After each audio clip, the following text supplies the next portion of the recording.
What's going on, guys? Belair here. Very excited about the video today. This is our RLCS 2024 World Championship Stat Guide. Is that the best name for it? I don't know. Probably not, because really, while we are going to be talking about some stats in this video, a big part of it is going to be talking through storylines for all 48 players that we have at the World Championship. Big key moments from how they have kind of made their way to this moment for this season, but also some historical stuff as well. So, seasons past, teams and players that they might have been with, essentially anything that might be impactful to inform the World Championship that we have upcoming here. And we also definitely spotlight some key moments from what they've done at LAN environments in the past, but also just core stats throughout this season. Not only that, but we're also going to show how they stack up against their own teammates. So who's doing what for each team, how they are performing statistically within their own region, and also, of course, the world overall, the RLCS overall. So really pumped for this video. I brought some water with me today so that I won't get dry mouth like I did in the last video, but we got 48 players to get to. Oh, one more thing before we dive in. If you care about stats, I strongly recommend checking in the description below. I put together this Google sheet that breaks down the statistics for all 48 players, core and advanced, and also I color code them so you can see kind of who is performing well within all these players at Worlds. So that's a long enough intro. We got a lot to get to. I'm going to take my photo off of the screen here and let's get right into it. So the first one, we're just going to look at an example of how this is going to look. And I'll use my cursor here a little bit. We're going to put the player in here. Bonus points if you can guess whose photo this is. I'll give you a hint. It's not a French player. Kind of showing you how this is going to break down so you get some core information on the player. This RLCS S tier up here, I'll read this word for word like it's a high schooler's PowerPoint. It's based on Wikipedia, and this is RLCS LAN, but also some regional championships. So like back in Season X, when the pandemic occurred and we were not doing international events, there was stuff like, you know, the North American Championship, which counts as S tiers. And some other stuff sneaks in there, like if you played all the way back, you know, there might be some like E-League stuff in there, or you know, some Gamers 8, which I don't believe qualifies, but I know EWC that we just had does qualify. So it's not a perfect encapsulation of just RLCS events, but I was doing the math on these manually, and you got to cut a little bit of a corner somewhere, right? And then stats. So down here is just the legend of how this is going to work. If you see the numbers in green, that means that they are the best within this stat on their team. If you see the box in green, that means that they are the best from their region. So for example, let's say that this was a French player, so this was Europe. This means that they have scored the most goals this season for their team, and this means that they actually have the most assists in Europe. I think all of these are pretty straightforward. Goal participation is an accumulation of how many goals and assists you have on behalf of your team. So this player is part of the scoring efforts of 56% of their goal scoring opportunities. Is there anything that I am leaving out? I don't think so. But if there is, we'll talk to it in the video as we go through player by player. One other thing, while we have this in the background, I'm going to go through a little bit of the backstory of seasons past, or kind of how we got to this present moment for each of these players. Definitely will not be exhaustive, so if there's anything I leave out, definitely feel free to help me out in the comments below, and we'll try and, you know, really give anybody who is a hardcore fan or just kind of casually showing up because they're excited for the RLCS, you know, as much context as they kind of want going in here. So without further ado, let's go ahead and hop into our first team, which is going to be Gentlemates Alpine. We're going to start out with Juicy here. 19 Frenchman, Juicy spent last season as a part of Moist Esports, at least for the end of it. And it didn't really go as well as they would hoped. That team was Joyo, Cash, and Juicy. And it seemed like Juicy just never really found his footing, especially in the LAN environments. We did see that team. He looked a little bit shaky, especially in, the bigger moments of the tournament. A whiff here, a defensive lapse there. It just showed that Juicy, while definitely incredibly talented, definitely had a little bit of room to grow, and he showed that this season as this Gentlemates team comes together, similarly to the Gen.G roster of last season, where they kind of came together. There were not high expectations of Nolly, Appjack, and Chronic to really do anything. They come out, surprise everyone, and they win the first major of the season. Gentlemates did the same thing. They really just kind of coasted through a lot of the regional events this season. Juicy famously is one of, if not the only player to win a RLCS LAN but never win a regional event. But Copenhagen, they were electric. They took down some excellent opponents, including Gen.G, if I'm not mistaken. And on their way to lifting that trophy, Juicy took home MVP honors. So a pretty good season for him so far, but he is kind of an enigma in so that this rating right here is actually tied for the lowest of anyone entering this competition. So Juicy definitely has shown the ability to pop. He's an important part of this Gentlemates team, but consistency, especially as it goes statistically, is something that has eluded him thus far. 5 total S-tier events, 2 top 4s, and 1 win was that Copenhagen that we talked about. The thing about Juicy, the other thing is that similar to Joyo, who we'll see in a little bit, definitely takes a high volume of shots for this team, but doesn't necessarily convert a huge number of those. That can kind of matter depending on how you look at it, but I would say in this situation, it really does not. Probably what a lot of that is just trying to take gravity away, kind of, break down the defense a little bit, butter them up, and either yourself or your teammates can eventually score a goal off of the pressure you're creating through those shots.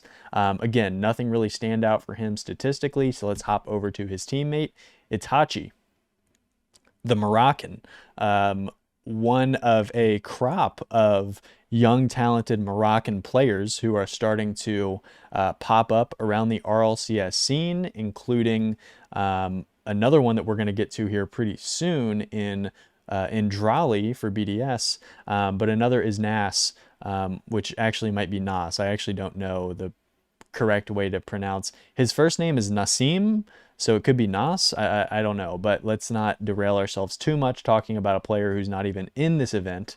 Itachi, the Moroccan, 11 total RLCS S-tier events. That leads his team, and you know what? Now that I'm seeing this here, it's too late to back out, but I don't know if I followed this pattern for these events throughout all of the teams, so please forgive me on that. But does lead the team in goal scoring, and that kind of makes sense. Last season, he was with Karmine Corp, and I know people have commented about my pronunciation. If you say Karmine Corp, fair play.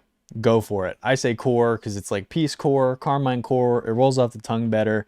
I'm too late in the game to change it unless everybody continues to really be upset about it. But highest goal scoring for this team, and that's something that we've seen from Itachi in the past. He was on Karmine Corp last season, but also the season prior when they were at this exact same venue for the 22-23 World Championship.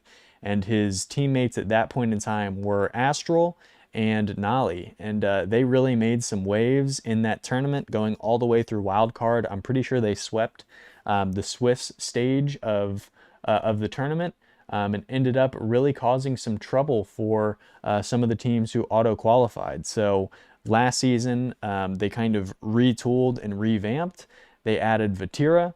They brought in Exotic, two players that we're going to get to soon, as you all know. And, Itachi just really started to show his stuff as, kind of an on the pitch leader, somebody who is animated and, brings a calming presence, especially, a certain level of maturity that you don't get from a ton of players. If I had a company and I needed somebody to be the manager of a team, Itachi is one of the first people that I would consider. And that goal scoring is something that he did with Karmine Corp last season as well. I believe it was the winter split where he kind of was leading the charge for that Karmine Corp roster offensively. And they really were relying on Vatira and Exotic to do quite a bit of work around that just pure scoring that Itachi was able to bring. Somebody who historically has gotten better with his boost management, especially during that Karmine Corp season, that 22-23 season, so two back. He was somebody who was pretty consistently out of boost, but has kind of been one of the pioneers of this European style to always have somebody kind of tethered close to the ball, whether you're on it or off it, just pressuring the other team or trying to create proactive and positive 50 opportunities for your teammates to take advantage of. Itachi is a consummate leader through and through and posts a flat 1 rating, which is pretty good for all of the stuff that he's bringing on top of that. Finally, Seiko, the 20-year-old Frenchman who you can see a lot of green down there. And two big wins. We see him holding that Copenhagen trophy in his profile photo, and the other one was from the 22-23 World Championship, where he, alongside Monkey Moon and Extra, lifted the trophy in this Dallas-Fort Worth arena that we're going back to this season. Really has shined since he came on. He, of course, joined with Endpoint, and at the time, it was him, Metzenaris, and Relating Wave, and Seiko just erupted offensively. He was James Harden level of offense, just completely unstoppable. And on the other side of the coin, BDS, who were considered, a dynastic kind of team when they had Extra and Monkey Moon.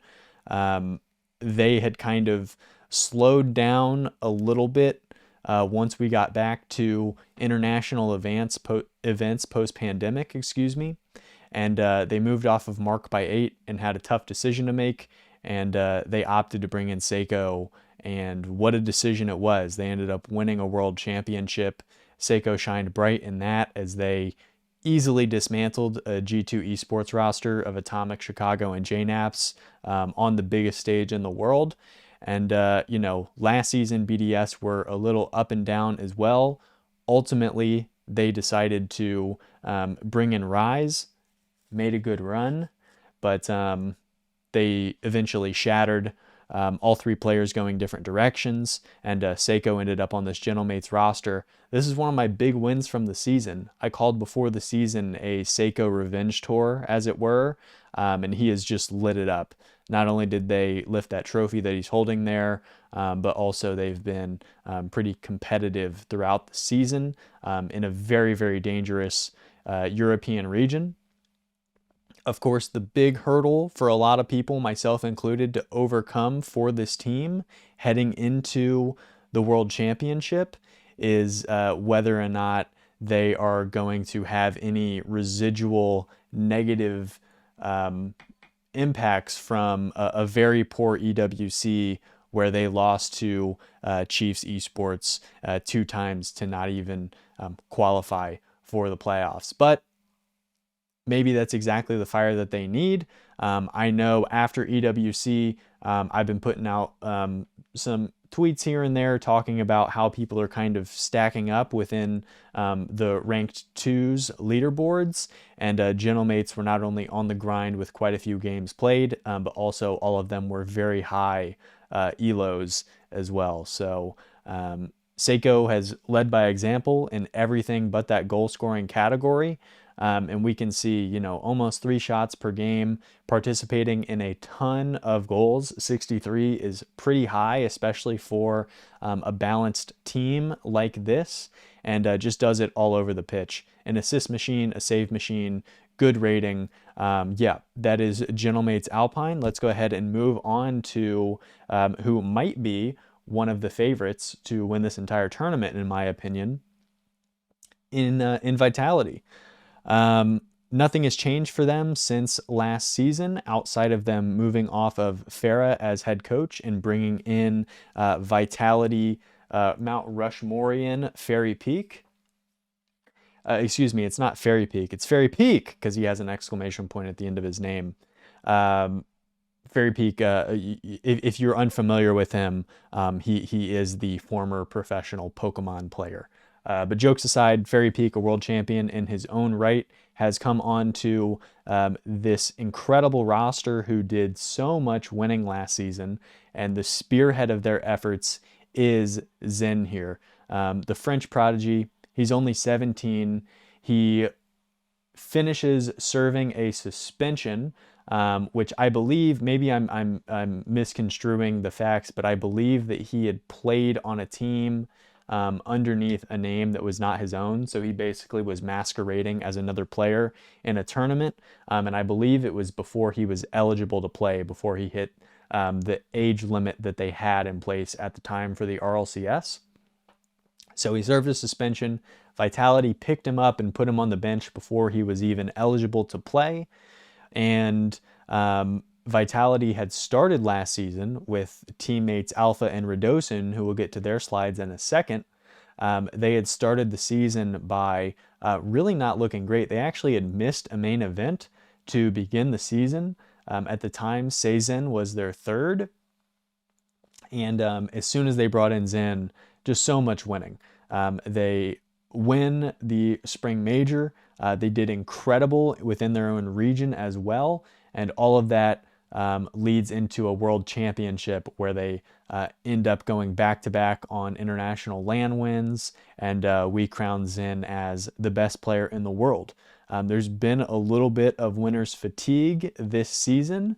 They have not won one of the 2 LAN events that we have had. They have not won a ton of regional events either, but as you can see from the statistics here, Zen has not necessarily slowed down at all. He leads the team in all of these categories. He is the highest rated European player that we have at this World Championship. And take a good look at those totals up there for the RLCS S tiers. We're not going to see that high of a percentage for a lot of these players. 3 top 4s and 2 wins on 5 total events is just unbelievable. And it's important to mention that that Zen has made every single LAN event that he has been eligible for so far. So yet to lift a trophy this season, but that does not mean that they are not still very much within the top of the pack, jockeying for an opportunity to lift this big trophy at the end of the season. All right, Alpha 54 does lead his team in RLCS S tier events, and he's pretty darn high up there for not only Europe, but for all competitors at this competition as well. Alpha's been around for a while, just a wily, excellent striker. So much force, doesn't necessarily always bring high levels of finesse. And what I mean is, like, he doesn't always articulate his car as much as some of the other players do. He really just has very powerful, striking, straightforward mechanics. So as opposed to, you know, a double reset into a musty or something like that, it is strong, powerful, hit the ball off the ceiling, off the sidewall, strike it off the ground or off the backboard, and just crunch goals away. In that way, he is kind of an older version, a more veteran version of what I kind of see from somebody like Seiko, who kind of has those same just hit the ball strong with power, and you know, kind of let the mechanics follow up behind that. An assist machine. He has hopped up statistically in all of these categories from last season. So again, it's not like Vitality have necessarily taken a step back. I think just everybody else got more competitive. And once they saw that Vitality could bleed, people weren't necessarily as afraid of them as they were last season. They were just a juggernaut running through everybody. Over 3 shots per game. It makes it crazy that he is not leading his team. It's pretty rare that we see, non-APAC SSA OCE teams who are getting above that mark. But Vitality shoot in bunches. They certainly score in bunches as well. And Alpha is looking to add to his legacy and go down as one of the best French players to ever do it. I think he already can stake a claim to wanting to be that, but this is another opportunity to take that even further. Radosinho. I've talked a lot about Radosin, and I always start out with the contract, so let's not do that this time. Was a part of Williams' resolve and got an excellent opportunity to join Vitality. That Williams Resolve team, I don't know if you guys remember from a couple seasons back. Look, they weren't super dominant by any means. They were not at the top of the list. They were not making LAN events, but they were kind of similar to German Amigos. Well, at the time, they were Evil Geniuses. Those teams that they're like the Miami Heat. Like, you're not necessarily afraid of them on paper, but you just never want to go up against them in a matchup because they could just sneak a win off of anybody. He ends up moving over to Vitality, which was an excellent move for him to kind of progress his career. And he definitely had to take on a little bit of a different role, but he has been malleable to kind of fit around the pieces and be a team player at every step of the way. Definitely garners a lot of criticism, especially as Vitality have struggled to win at the same clip they did last year. But those totals that we're seeing up top, very similar to what we anticipate, or what we've seen rather from Zen. Has improved statistically in the same way as Alpha, but this is kind of the rub on Radosin. You don't see any green on this screen. He does a lot of the little stuff that you need from him. Something that I was very impressed by with Radosin last season as they were on their winning streak was his ability to kind of assess the field and make an informed, positive decision for his team. So if things were getting real speedy and they were at the risk of, maybe getting burned in transition the other direction, he would take a pop in the air, slow it down, allow his teammates to cycle for boost and get into a good spot. If he needed to, find a way to kind of carve a path and set up an easy goal, he is not above that. I feel as though Radosin is an incredibly smart Rocket League player. And in some of their worst moments this season, where they have lost big matchups, I mean, we've done a couple videos on Vitality this season, and there's just certain moments where Radosin just shows these lapses that make me a little nervous. What was the video that we just did the other day? It might have been the Karmine Corp video, although I could be getting my wires crossed, where, it's a huge moment in a game 7. Radosin's in his own corner, and he just kind of clears it directly to the opposition, where you wanted to have seen him, take an extra small touch, try and create a 50 or something like that. So it's those small things that Radosin used to be the best X factor in the world, that now might be flip-flopping in some small ways that make him a little bit of a liability. But all of this has to be caveated with the fact that this team won a world championship last season. You got to give them the benefit of the doubt, because they are still an excellent team who would not surprise me one bit if they walked away with another world championship to their name. All right, some more front runners here.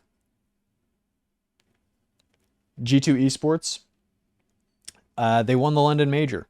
and Beast Mode rightfully, in my opinion, won the MVP. While you don't see a lot of green on your screen statistically, I just think that he is the leader of this team. I said it in the player profiles that we had done a couple back. Best player, best team is kind of how I look at Beast Mode. And what he doesn't do for you statistically, he makes up with just unbelievable heads on top of your hands on top of your head, jaw-dropping displays of mechanical excellence and just Rocket League brilliance. Some of the stuff that he does is just inconceivable, and he deserves every single bit of praise that he has gotten. His career kind of took a second to get here. He started off way back in the day. He actually retired from one of the teams that he was on, which I don't remember offhand the details well enough, but it kind of seemed like it was one of those situations where like, oh, maybe, maybe the talent will just kind of never match up. It'll never get him there. But once he found his way onto V1, it was very similar to how Endpoint put Seiko in a position with a couple really savvy veterans around him. Calm and Torment were just excellent. That team was so dominant defensively, and it really allowed Beast Mode to not only develop as an offensive talent, but also kind of get his reps on a big environment with players who had been there and done that, and probably instilled an extra little boost of confidence in somebody who already exudes confidence in bunches. That saves. It's funny that 1.6 leads the team, because that is not a high number. That's just because G2 do not sustain a ton of extended pressure. They are very good defensively. All three of the players are quite possibly the three best defensive players in North America. You can, of course, make arguments for others, First Killer and players like that.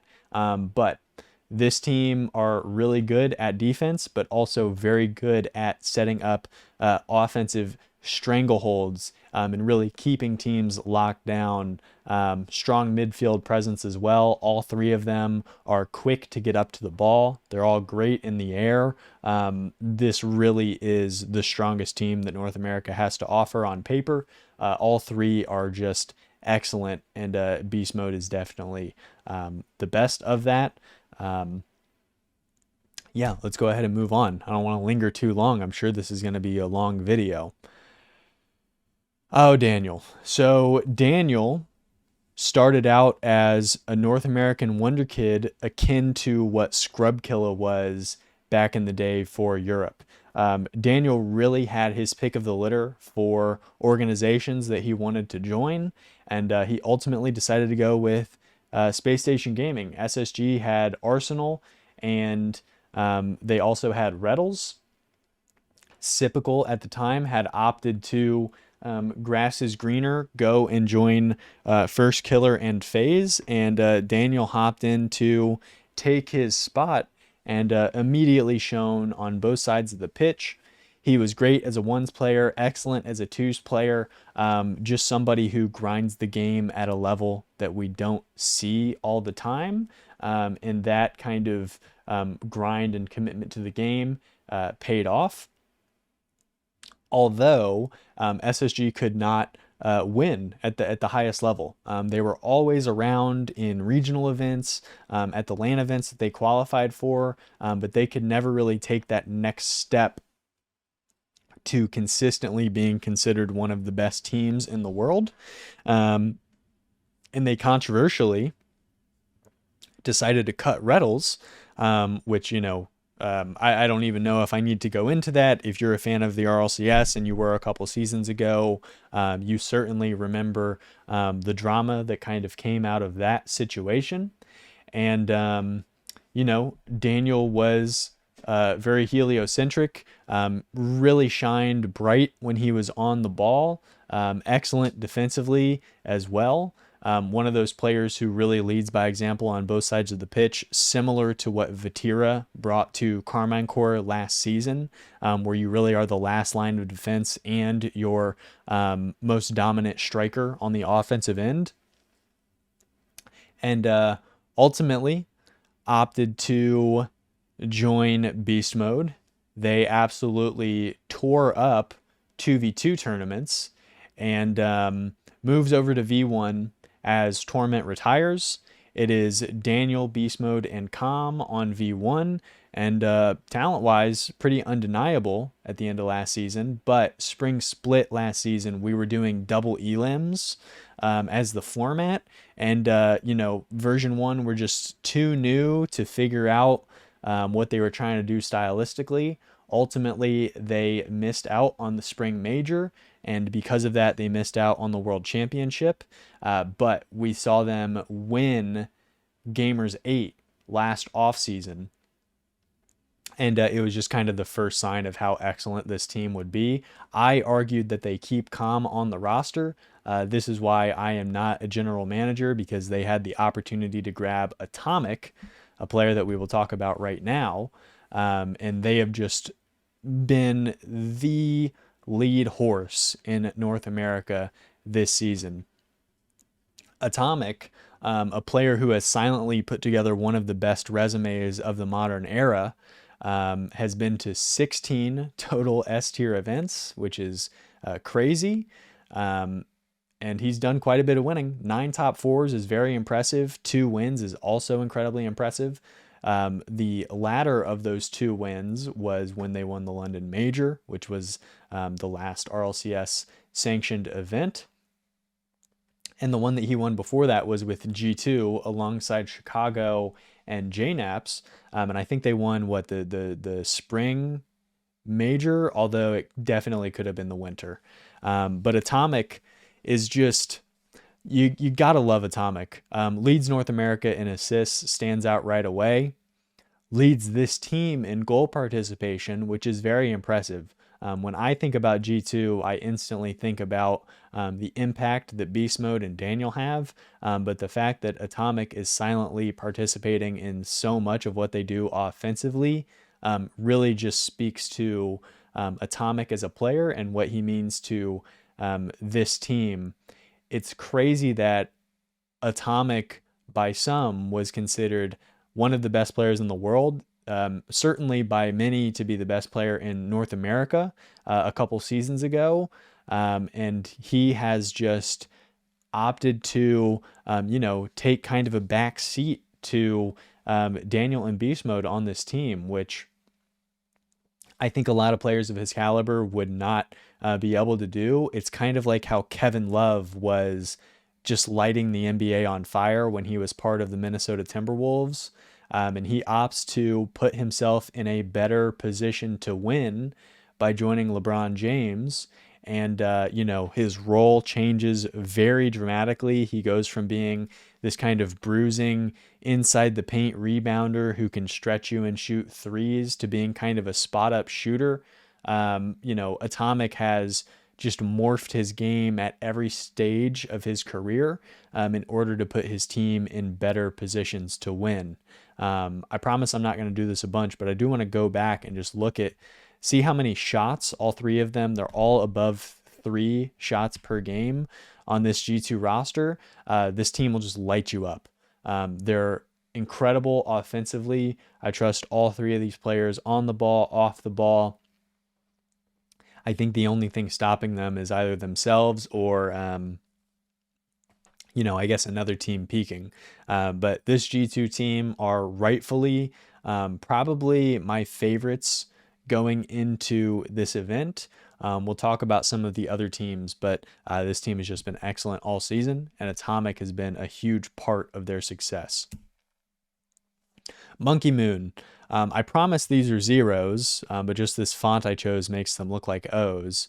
Monkey Moon, one of the best players, one of the grossest looking gamer tags. Monkey Moon with a bunch of zeros in it. It just doesn't, I think you know what I mean.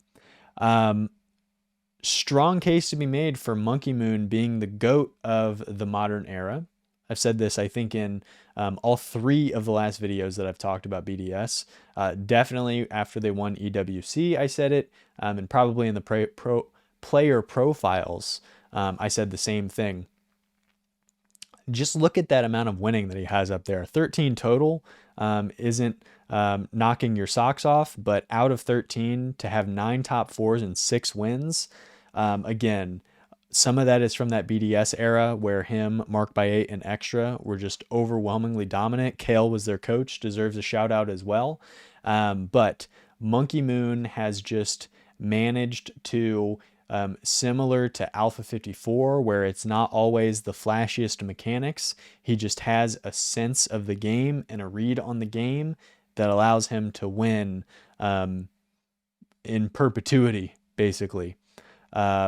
Leads European world players in saves, makes a lot of sense. Monkey Moon is one of those players who, again, to just drive the point home on his read of the pitch, is excellent at observing and calling out, mid-air fakes that opponents might be able to bring. Excellent as a 1v1 defender in transition.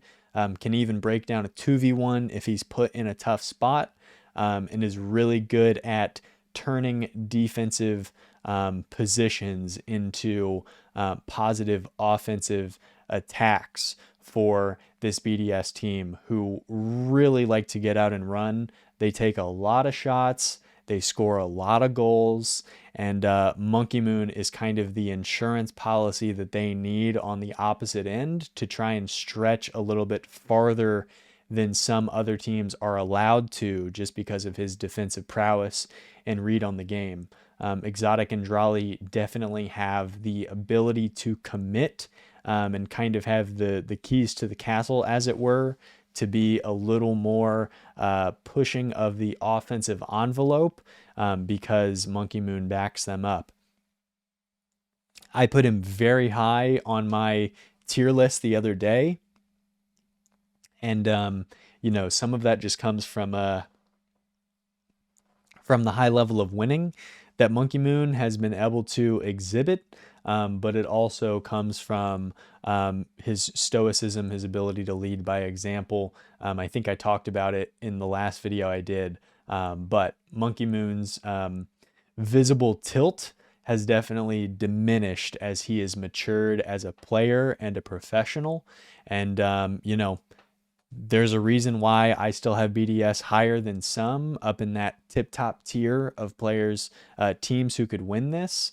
And I think I've kind of gotten away from what I was doing with some of the other players, which was highlighting their past. Monkey Moon has been a mainstay of this BDS roster, I think since their inception. I could be wrong, but they, of course, were winning like gangbusters back in the day. And they have seen a couple of dips. Monkey Moon has not been able to escape, some poor results that they saw with that original BDS roster as they kind of, wore out their welcome. They move off of Mark by 8. They are able to win with Seiko, but then even that roster shows a little bit of, attrition. They opt to move off of Extra, put him on the bench. They bring in Rise and they win a little bit again, but not at the top level. But through and through, Monkey Moon has been a mainstay of this team, has always been the leader of the team, and he continues to do that with Exotic as they usher in another young talent in Drolly. Speaking of Exotic, are you not blown away by these statistics that we're seeing on the screen? While you're taking that in, I'm going to take a little sip of water here.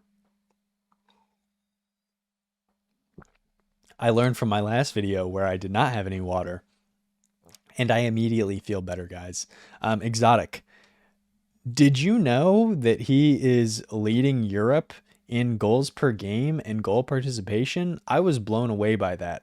I had Exotic probably lower than most, and I heard about it in the comments of that tier player ranking video that I had done a couple days ago. And now I kind of understand why. I had no idea that Exotic was lighting the world on fire like this. 3.21 shots per game, similar to G2, BDS are just, they're probably all going to be above 3 shots per game. Exotic, back to the 22-23 season, was a part of Semper Esports. It was him, Cassio, who is now the coach of this roster, and Shawset45, who, for any newer fans to the esport, was the first one to put the Finnick on the map at the professional level. So we used to have basically just a total overrun of the Octane. You even saw a little bit of cars like the Breakout and the Dominus, but Shawset ushered in the Finnick that we now see used by the majority of pros, Exotic included. That Semper Esports team was very impressive at that 22-23 World Championship. They made it through. I think they were the other team alongside Karmine Corp to sweep through the wild card. And it looked like we might be getting kind of a surprising result from this team. They unfortunately had Exotic and Shawset come down with what I believe was COVID at the time. It could have just been a general sickness, but as I recall, I think they both had COVID. They actually were playing from their hotel rooms while Cassio was on the stage, which was super funny to just see Cassio and the coach out there against like a full NRG roster. But that was kind of the trampoline bounce that Exotic needed to hop up into this upper crop of teams. He joins Karmine Corp, who had a pretty excellent season alongside Itachi and Vatira. Towards the end of the season, I felt pretty confident that they were going to break apart at the seams because it seemed like Vatira, who of course was the kind of leader of the team, the foundational pillar there, he started to lose a little bit of trust in Exotic on the defensive end. Exotic just kind of whiffing on some backboard stuff, getting a little bit stagnant and losing his momentum when they were caught in kind of defensive sets as opposed to transition. A similar gripe that I've brought up to a player like Chronic this season. And, this BDS team has given him the opportunity to flourish offensively, which is where he really shines. Exotic is one of those players similar to Seiko, which is, seemingly what Monkey Moon has liked having as a running mate over the course of his career, where there's just these games where Exotic will score, 3 goals in 2 minutes, 4 goals over the course of a game, and just kind of roll you over, and make it a non-competition from the start. In those games, players who are able to, kind of turn on the what's that? You remember that like NBA street game that you can play back in the day where you could like unlock like a power up and you could just like do whatever you wanted? There's a name for that, and I wish I could remember it. Is it Game Breaker? Exotic can just kind of turn on this Game Breaker and kind of just take over a series, and they're really going to need that. This BDS team has produced a couple stinkers, but they also, if memory serves, won all 3 of the London Major regional qualifiers. Then they come in and do okay at London, and then they win the EWC. So this team is definitely peaking at the right time, and they deserve to come into this competition as pretty high seeds. Even though at the beginning of the season, I thought this team was kind of cobbled together by what was left over. And that extends to this player, Drali, who does not have a last name listed on Liquipedia. I don't know what to tell you. Much like Itachi before him, Drali is a Moroccan superstar who has burst onto the scene this season. Similar to Nas, the other Moroccan player, who I was surprised that M80 had picked him up and given him a chance. I really thought that this was a mistake that was being made by BDS, and I could not have been more wrong. In his youth, Drali leads Europe in assists per game, and is leading this team in shots, which I wish that he could take 4 shots per game. I had said on Twitter the other day, if I was stranded on a desert island and I could only watch one player's replays, Drali would be pretty high up on my list. Just raw talent, is not afraid to go for some crazy off the wall stuff that not only keeps the defense honest, but also just makes it really, really easy for BDS to strike from anywhere on the pitch, because if Drali is on the ball, all eyes are on him, and Monkey and Exotic can kind of float into whatever optimal position that they want to. 3 total lands, 1 top 4, and 1 win. Those are both EWC. And Drali has just kind of done it all in this startup season. He's going to be a name that we're going to be seeing for a long time. All right. Vatira, Vati Goat himself, who, I put up a tweet late last night and I said, who would you be the happiest for if they won a world championship? And I could not believe how many shouts Vatira got. He might have been the player who was mentioned the most. It was either him or J-Naps, I think. And that really surprised me. I thought that Vatira was more polarizing than that, and I do think he is. I think his kind of his competitive fire, we'll call it, has rubbed some people the wrong way, but I am not in that camp. I am a huge Vatira fan. He is somebody who wears his emotions on his sleeve, clearly cares about this game, wants to go down as one of the best, if not the best, to ever do it. And this season has definitely gone the wrong way in trying to move that narrative. All the way back a couple seasons ago, this Team Queso team just kind of shows up. And after having, just a fall major, or excuse me, some fall, the fall split, there's the word I'm looking for. They come back in the winter and they start winning at a high level, and everybody is like, who are these guys? Rise, Joyo, and Vatira. I've never really heard of any of them before. After having some really great events, they get picked up by Moist Esports, Charlie's first foray into the esports world, and they just continue to win. They put together one of the best lower bracket runs that I had ever seen.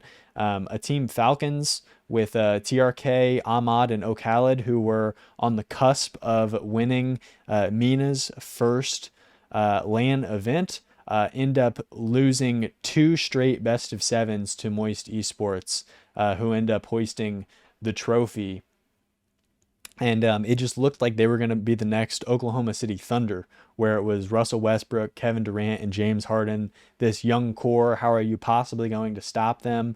They end up fracturing that roster as Vatira leaves to join Karmine Corp with Itachi and Exotic last season. Vatira really comes into his own, really starts to enter and probably own the conversation for the best player in the world until Zen comes onto the scene. And in doing so, he just became an emphatic, undoubtable force, not only within Europe, but especially at the international stage. There were just these moments where, if you had to have the ball within the hands of any player on the world in a clutch moment, 9 out of 10 people would probably choose Vatira. Was just undeniable on both ends of the pitch. This season, his, superstar quality gave him the ability to kind of handpick a super team around him. He picks up former teammate Rise. They go out and they grab Atau, the standout player from Team Liquid last season. And just on paper, it kind of reminded me of when NRG had Garrett, Justin, and then they grabbed Squishy. It's just like, what are you going to do against this team? It's almost unfair that you're allowed to put this team together. But in spite of that, even though they had won a regional event in the Copenhagen split, they fell prey to the complaint that a lot of people had about the format that we had, where every team had to qualify through to make it to regional events. Karmine Corp were the only top team to fall victim to that. And in missing one of the main events where they lost to Top Cougars and two quality teams in Europe, but definitely not teams that Karmine Corp should be losing to. In missing that main event, they missed out on the London Major, and that kind of removal of them from the everyday conversations that we have about top teams has made them kind of a head scratcher coming into this event. What kind of Karmine Corp are we going to get? Are they going to be, kind of looking to have a chip on their shoulder and come and improve a point here? Or has a seed of doubt entered their minds as we come into this competition? I personally do not have super strong doubts, especially of Rise and Vatira. Just look at those totals up there. Out of the 8 events that he has been a part of, he has been top 4 in 6 of them. Just an incredible percentage there, and somebody who definitely does it across the board for this Karmine Corp roster. Not only leads them in goals and saves on both ends of the pitch, but is participating in a huge way as well. All right, another sip of water here. Maybe I should have had more water before we start this 3-hour video. That's how. Him and Oski last season, Belgian, by the way, Atau. He and Oski were picked up as kind of young potential prodigies by Team Liquid last season. They were so good, and Liquid were so committed to them that they actually decided to just take a split off. They had a chronic on the roster, and they needed Atau and Oski to age into eligibility to participate in RLCS events, and rightfully so. From the jump, that Team Liquid team, despite their lack of experience, were winning at a high level, especially at LAN events. As you can see by the Zero Burger up there in the wins categories, they were not good enough to hoist a trophy, but Team Liquid were definitely always in consideration, made quite a few top 4s. And Atau was so good, I had him as a top 5 player at the end of last season, just based on the unbelievable stuff that he could do on the ball. Really, my only concern for him was just, what is probably easily attributable to immaturity, which is his ability to kind of lose focus in big moments throughout the game. Whether it is a poor challenge or just a defensive lapse, Atau is an absolute superstar for 96% of the time, but there is 4% of the time where he can really put his team in a tough spot. In assist machine for this team, it's very easy to assist when everybody knows that you can score from essentially any position on the pitch. It makes it quite simple to have 2 in the air focusing on you, and you can just kind of, lay one off for an alley-oop to one of your teammates. Something that does not show up on this page that I recommend you go check the advanced stats in the notes below is Atau's ability to steal boost from his opponents. He is incredible at stealing not only big pads but also small pads, and really make it hard for teams to break out the opposite direction. When you're boost starved and you have these 3 players breathing down your neck, it becomes very easy to panic on the defensive end of the pitch and just give away goals. So Atau does a lot outside of our core stuff, which is one of the reasons that I rate him so highly.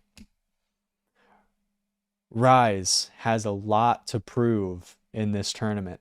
A consummate journeyman.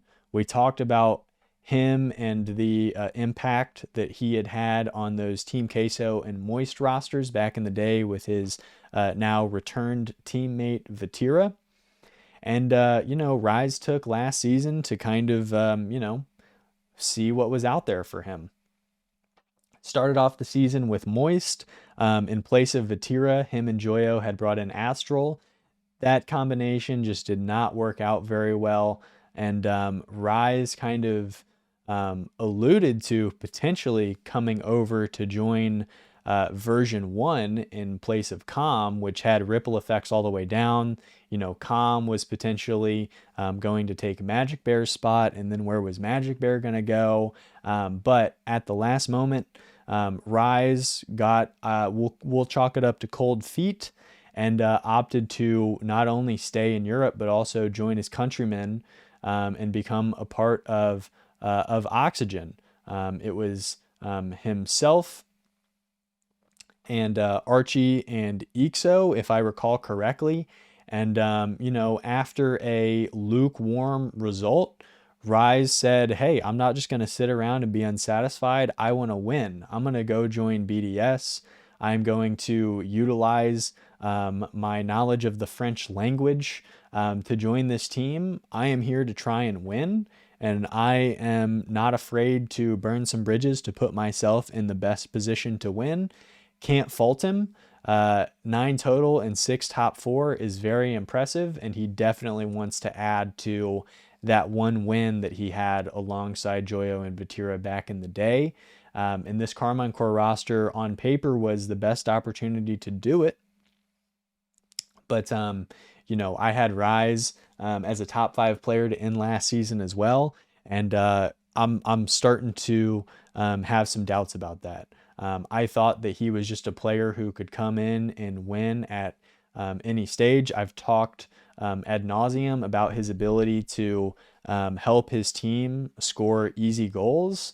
I still have that faith in him, but it is, you know, I won't say it's gone, but it's definitely beginning to waver. And this is an opportunity for this team to really show up in a big way. Rise leads this team in shots. He is an excellent finisher as well, shooting with power and precision. And he can really show his ability here. Also an incredibly smart player in the same vein as somebody like Radosin, who is very cognizant of the speed and pace of the game and is not afraid of, you know, taking a ball off the ground on a dribble, can hurt you in the air as well, will get physical with you, change the pace of play. Just he checks a ton of boxes.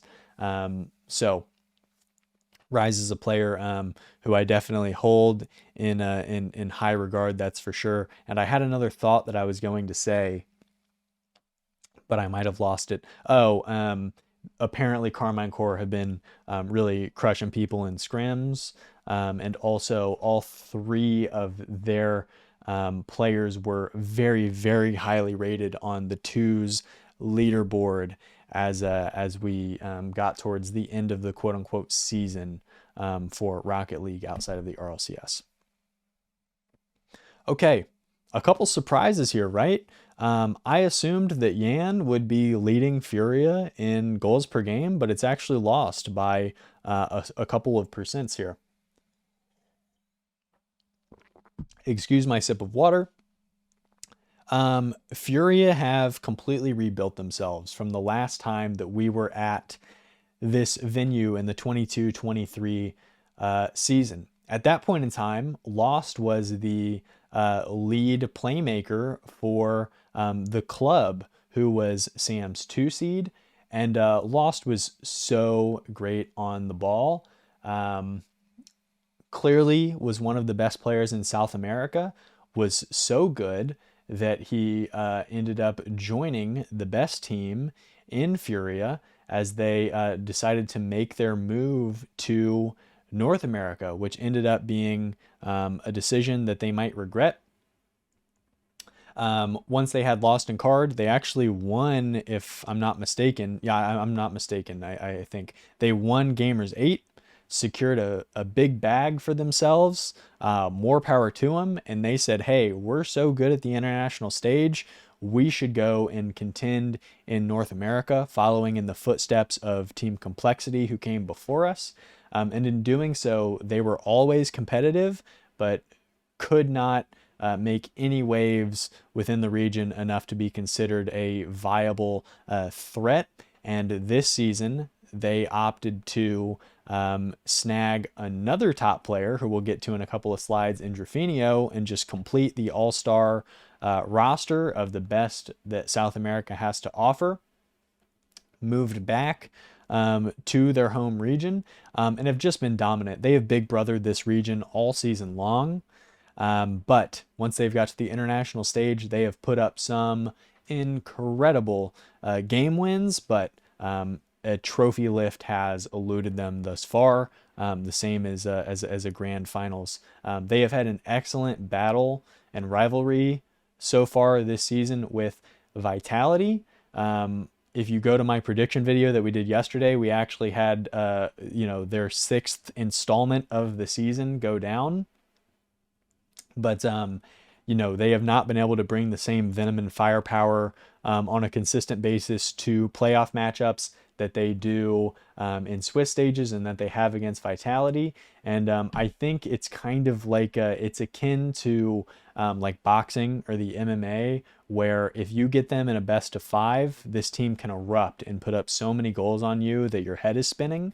But once you get them into a best of 7 and you have a timeout, and you can kind of game plan for them, they seemingly are not bringing that same veracity that they can to a shorter series. And to kind of tie that metaphor together, it's like somebody who is a heavyweight who can definitely knock you out, but if you can sustain into the later rounds against them, you can wear them out and kind of take advantage of that cardio, victory that you have over them, that cardio edge. But leads this team in saves, leads the team and the region in goals per game, and just look at that shots, 3.5 essentially shots per game. FURIA just blitz past everybody in South America in the amount of shots that they're able to put on, and they really put a lot of teams of this international stage on their heels. This is a big event for Lost. He was really kind of the king of his own domain when he was on that club roster. And he took the opportunity to come over to FURIA to try and win at the highest level. It has eluded them thus far, and now is as good an opportunity as any to secure a momentous win for South America as a region, but to put the RLCS on notice that regions like MENA and South America are definitely viable to win the whole thing and be world champions. Yan, who for the beginning of his career was known as Yanks. Yan's much easier, so I appreciate the shortening. Rocking the Supreme hat in this one, not the lean hat. Look at that Gengar chain. That's pretty tough. I don't know if I noticed that before. I need to get me a Gengar chain.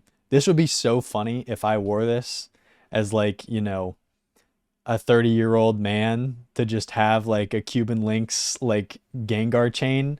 I might do it. I know Musty has like a chain like this. I don't think I'm cool enough for a chain like this. All right, that's enough chain content. Today's video is sponsored to you by Big Chains. Now back to our regularly scheduled program.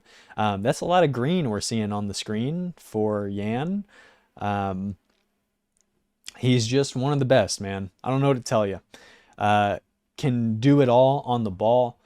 Is a consummate grinder of the game, especially before we get to these LAN events. I was just looking at Tracker Network, which is an app I recommend you download, the other day, and Yan already is over 100 games for the season. I think he's one of the top 5, top 10 players on the leaderboards for 2v2. This man takes it seriously, and I believe this team has the tools to get it done. But if they're going to get it done, he cannot have the series that he has had historically, where sometimes he'll just kind of vanish. He's kind of like a Joel Embiid equivalent, just within the prism of sometimes he'll just kind of disappear when you need your best player. James Harden has taken similar disappearing acts in the playoffs, but I already talked about him back with another player, so I didn't want to double dip on the beard. But 3.57 shots per game, 64% goal participation is incredibly high. And just like we said with Drawley, when you attract that much gravity, it's very easy to get assists over your teammates. Very easy for Lost and Drafinio to collapse in the box on opportunities that Yan sets up where he easily beats two and puts people in a tough spot. He just does everything. The only question for Yan is, can he do it consistently throughout the entirety of an event? I think he can, but he needs to prove it. Drafinio, last season was on Crew Esports. One of the best KBM players that we have in the RLCS. You know, is he a better player? It's not the same, but if you look at, you know, if we cross compare eras, is Drafinio a better KBM player than Yukio? Probably not. But Drafinio was a part of Crew Esports. It was him, Brad, and Drops. And, you know, Drafinio is awesome. Super animated on the pitch, which is something that Brazilian players have in droves. But Drafinio is one of the better ones that we have to offer with that. He, of course, was memed this season where he looked like he was flicking off Vitality after a win. If you watched it live, guys, he wasn't. I know he even apologized afterwards, which is why he's like so wholesome.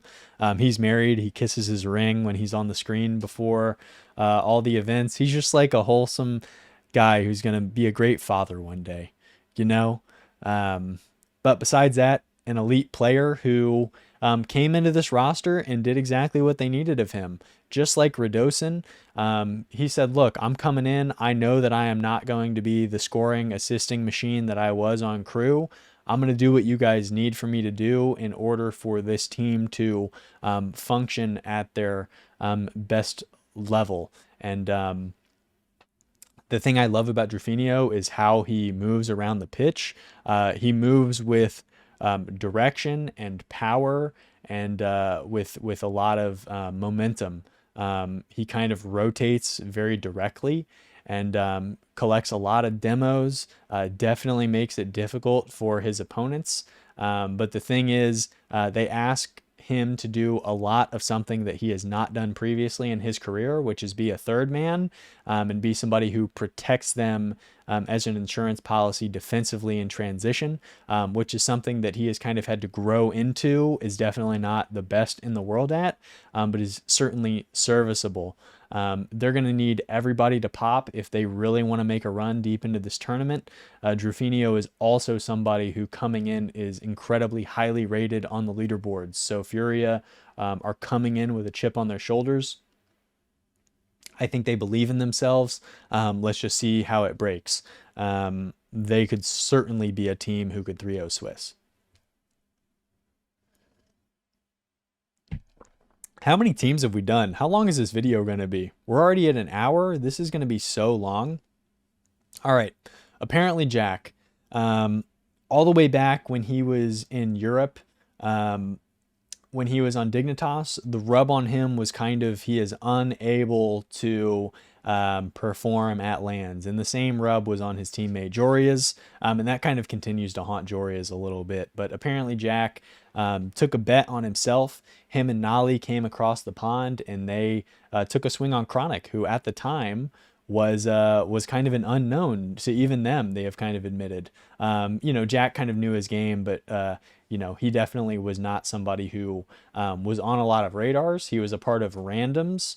And who was that team? It was him, Two Piece, and I can't remember. Was the third Parth? It could have been, but I don't think it was. But that's too much randoms Chronic content for this context, especially an hour in. Apparently Jack come over. There's not a lot of pressure on them, and they win the fall major to begin the season. Jack was just a leader by example last season. He was a volume scorer on volume shots, and he could just do it all. There's this one play that really sticks with me from last season where Jack kind of gets the ball in his own net.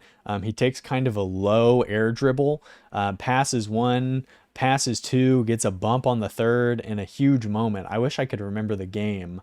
But it was really an encapsulation of what Jack was. Somebody who just has so much confidence in themselves, so much confidence in his teammates, instills that confidence in his teammates by being someone who gives, verbal affirmations, somebody who really is passionate about the game, grinds content as well, and still plays it in overwhelmingly high level. This season, Jack's taken a little bit of a step back as the season has gone along. He was a do-it-all high goal participation player last season, who commanded the ball. But now, as the season has progressed, they really have kind of turned the keys over to first killer. And the question is, can Jack be viable in a new role? The answer to that is yes. Can they do it at a championship winning level? Is still to be determined. There are a lot of question marks for this Gen.G roster, especially for the role of what Chronic does, first killer's inability to hoist a trophy. But if anybody can know what that is like and know how to overcome that feeling and situation, it is Jack and what they were able to do last season. First killer has been to 15 RLCS S tier events. He's placed top 4 in 8 of them and has won 0. He decided to mature over his career and has put himself in better and better opportunities to win, and has reevaluated his game to be more suitable to be a team player and someone who can win. There is no doubts from anybody about First Killer's talent. The only question is, can he get out of his own way to finally win one? Are you going to be Charles Barkley, or are you going to be Dirk Nowitzki?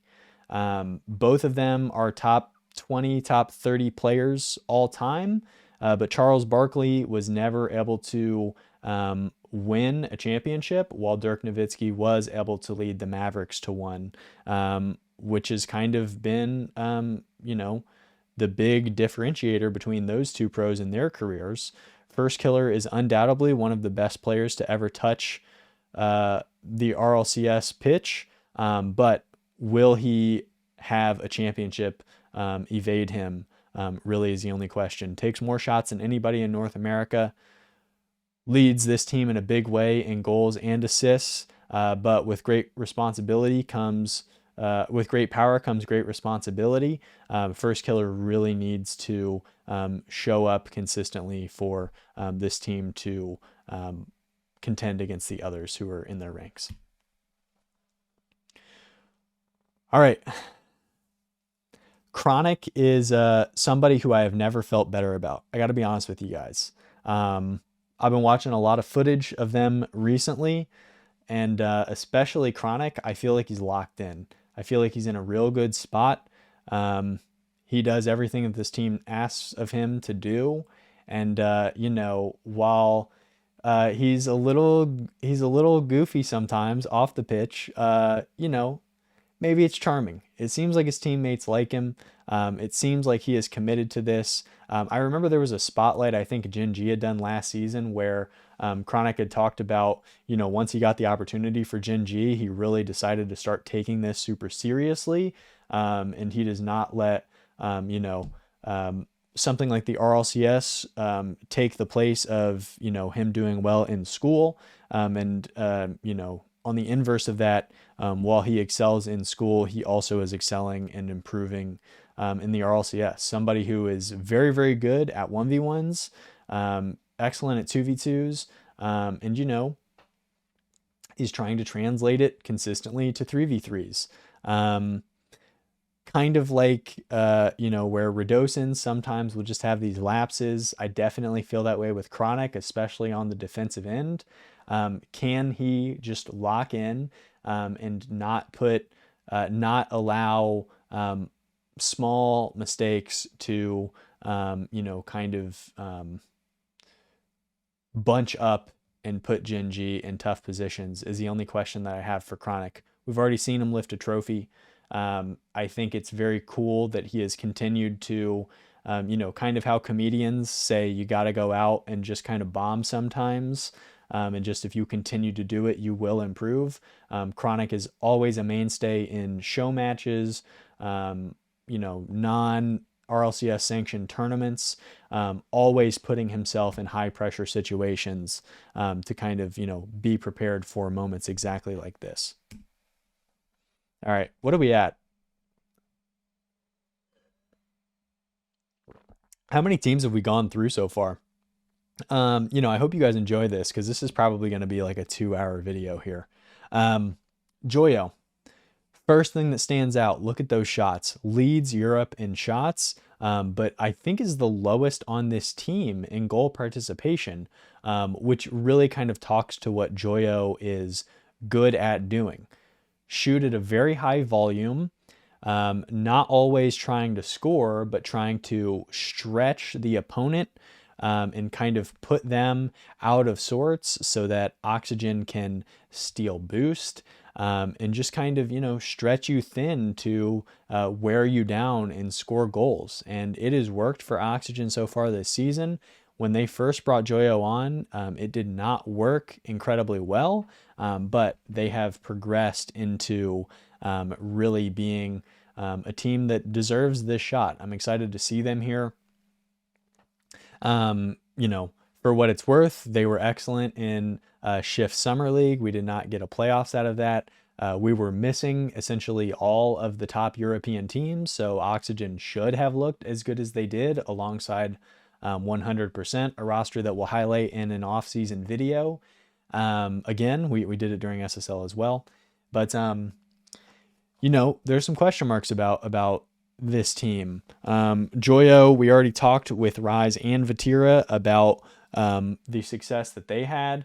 Joyo had his name chanted on the stage when they won that, and he was crowned the MVP. He was just unbelievable offensively, was untouchable. He has a career as a freestyler before he joined the RLCS ranks, and it shows. He can do some incredible stuff on the ball. When Vatira had left and they brought in Astral, Joyo tried to take on kind of a back defensive role, which is just not really where he shined at the time, similar to how a player like Nolly, who we'll talk about in the future of this video, or Chronic or Drufinio, who are being asked to do things that they did not do previously. Joyo kind of struggled in that role. Once Rise left, and they ultimately had the Cash and Juicy roundup.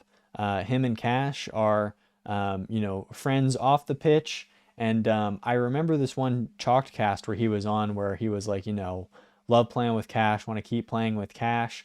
And he kind of was evasive about, giving praise to Juicy, especially within the context of this roster, which I thought was kind of weird, and not really exactly what you would want from a leader, in the same way that I've had question marks pop up about his teammate Archie. So this team really doesn't have a standout like number one player, and that kind of unreliable, like, known thing within a team is something that kind of always gives me pause. Like, if you look at the best teams in the world, it's like pretty clear what the pecking order is. Incoming NBA context here, like LeBron James is the best player on the Lakers. Nikola Jokic is the best player on the Nuggets. Joel Embiid is the best player on the Sixers. Like, Shai Gilgeous-Alexander is the best player on the Thunder. I could do this for most teams. Who the best player is, and that knowledge kind of allows people to know their roles in a way that is productive. Like, the opposite of that are teams who are trying to rebuild. Like, who's the best player on the Portland Trailblazers? I don't know. And it kind of makes it weird, like, down the stretch. This is something the Boston Celtics are a great example of. Like, we talked about this forever and ever. Like, when it really comes down to it, is it going to be Jalen who's going to take the shot, or Jason who's going to take the shot, or is it going to be freaking Marcus Smart who takes the shot? That's kind of how I feel about this Oxygen team. Like, a lack of understanding is something that, you know, the NBA and the RLCS are not straight one-to-ones, and that has burned me in the past, where something that I learned from that sport does not translate directly to this one. But you know, that when you combine it with, and this is just turned into me complaining about Oxygen and not really being about Joyo. But when you compare that with their ability to kind of show up for some series and not show up for others, is concerning. But you know, Joyo has lifted the trophy before. He has been in tough situations before. And that is why this Oxygen team, while they are not one of the top 4 in points in Europe, I still consider having an outside puncher's chance to lift the trophy here. Like, if Oxygen wins it, I will definitely be surprised, but I definitely will not like need to pinch myself because I think I'm like in a dream state or anything like that. Like, Oxygen are a truly viable team with a ton of talent, and Joyo is certainly one of the most talented players in the world. While he has not consistently been able to put it together with all of these rosters is another story entirely, but I have no doubts about his talent. All right, we're running out of water. Big Oscar, Oski, was the other part of the Atow Team Liquid experience last season, and I really waffled on them back and forth. Like, is Atow the best player? Is Oski the best player? And ultimately, I think I landed on Atow just because I don't feel like Oski brings the same all around quality. Like, you know, I don't really think about him as like a defensive stopper. I don't think that his bag is quite as deep. Like, I feel like when Oski's on the ball, he can do some things incredibly well, but you kind of know what those couple of things are going to be. Like, it's going to be like an off the sidewall musty into a double tap, or it's going to be a reset double tap, or, you know, kind of, I just feel like he can't burn you from as many places on the pitch as Atow can. But that being said, Oski bet on himself. He decided to strike out and try and, you know, be the number 1 option emphatically for a team. He joins, you know, Archie and Ixo, and, you know, Oxygen had some good results, but they saw an opportunity to grab Joyo and they took it.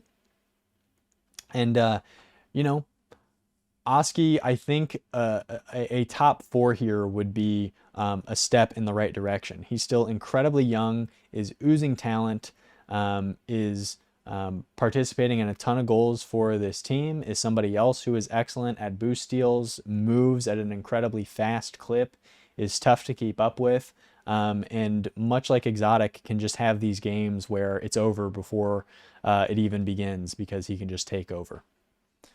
I might start going through these a little quicker because I didn't know I had already been talking for so long. Archie, all the way back in the Semper days, I just did this when we did the player profiles, so I won't linger too much. But, you know, I thought Archie was one of the best players in the world. He could do it on both ends of the pitch. And, you know, he has had some kind of, it's rare for us to have injuries, and it hasn't been something that he's been incredibly outspoken about. But Archie has had some issues with his hand that he has combated that have kind of kept him from grinding at the same level as some other players. But in spite of that, he has still been an impact player throughout his career, especially as a finisher and somebody who, much like Radosin before him, is really, and Rise before him, in this video that is, who is very good at sussing out what is happening on the pitch and trying to make informed decisions to put his teammates in impactful positions, especially offensively. Definitely some defensive lapses here and there. Defense and consistency are the hardest things to get in this esport. But while Archie is probably one of the lowest rated players in my eyes, amongst teams who have a legitimate chance at a top 4. I definitely don't think that he is not an incredibly gifted and talented player. All right, LJ, about as heliocentric as they come, but he has been unable to reach that top level. We see the 2 zeros up top in the S tiers, excuse me. But, you know, a couple seasons back, he was a part of Oxygen with Toasty and Gimmick, and it was kind of like, whoa, who's this LJ guy? Like, he is really doing a lot offensively. He is pretty unstoppable at points, and really put himself on the map in North America. He opted to take an opportunity with SSG. At the time, it was definitely still Daniel's team, and LJ was put in the same position as Chronic, as AJ was on FaZe, as Exotic was on Karmine Corp, as Drufinio is for FURIA, where you ask somebody who really made a name for themselves and got the opportunities that they get on a top tier organization by being excellent offensively, to kind of put them in a different role. And LJ struggled when he was on SSG, when Daniel was on the team. But as soon as they brought in Hoxer, with him and Arsenal kind of being these up the field, in your face lane makers, LJ really flourished once again. And now he's in a position to kind of continue to be on a tear offensively, leads not only his team, but North America in goals, goal participation, and rating. And not only does he lead North America in goal participation, but I'm pretty sure he's #1 in all world's players in that category. You can check my work in the description below if you want. But just, you know, an emphatic offensive player who, you know, the talent around him might hard cap their ability to win this tournament here. But again, I need to work on my phrasing, because every time I talk about SSG, it seems like I'm dunking on their players when, you know, I like all 3 of them. I just don't know if this is the context. But LJ last season really put on a show. Hoxer was, who we'll talk about in a second, was the best player, I felt like, in all of the Swiss stage for them. And for all teams, as a matter of fact, like Hoxer was so good in Swiss. And then once we got, and LJ was excellent as well. And then once we got into the playoffs, LJ really looked great as well. He ended up leaving that event with the best rating out of any player who was in attendance. I think that's all I have to say about him. So let's move on to his teammate, Hoxer. Now, Hoxer has had probably one of the most impressive and unique careers out of anybody in the RLCS currently. So has been playing for quite a while, all the way back to like pre, you know, Season X tournaments, and you know, was a mainstay at majors, was very highly rated within North America, and then, you know, seemingly he just got kind of passed by. How do I accidentally hit the remote? How do I get rid of this? Seemingly just kind of got passed by opportunity and location and different players. He ends up on Ghost Gaming, who is a serviceable team, but definitely are not contending for majors or anything like that within North America. And his career is kind of getting to seemingly the end, where he'll, you know, age out, and, you know, end up becoming a coach or something like that. But instead, he gets an incredible opportunity to join LJ and Arsenal on SSG, and he makes the most of it. I mean, he looks completely restored. He not only has seemingly revamped his mechanics, continues to be an incredibly smart and gifted player, but really kind of put it all together in a way that most people, myself including, were doubting pretty heavily. He seemed like he was kind of reaching down into the bucket when, you know, there was more talented players above him, but that ended up not being the case. Him and Arsenal as a 1-2 punch, especially just their level of aggression, was something that was very hard for a lot of teams to match when they were just constantly on the ball, constantly coming at you with a ton of momentum, either disrupting whatever breakout you were trying to have on the defensive end, or getting a demo, or bumping someone off of the goal line to set up LJ for, some wizardry on the ball. And this season, they decided to move off of Arsenal, bring in Chicago, and it took them a little bit to get there, but they ended up making the London Major. They, of course, were at EWC as well, and it seems like this team is slowly finding their pace at the right time. Something that really stood out to me that was surprising was the fact that Hoxer leads all of our North American participants in saves. You don't necessarily think about SSG as like a very defensive heavy team. I presumed it would have been somebody on like OG, or maybe, Daniel or somebody like that.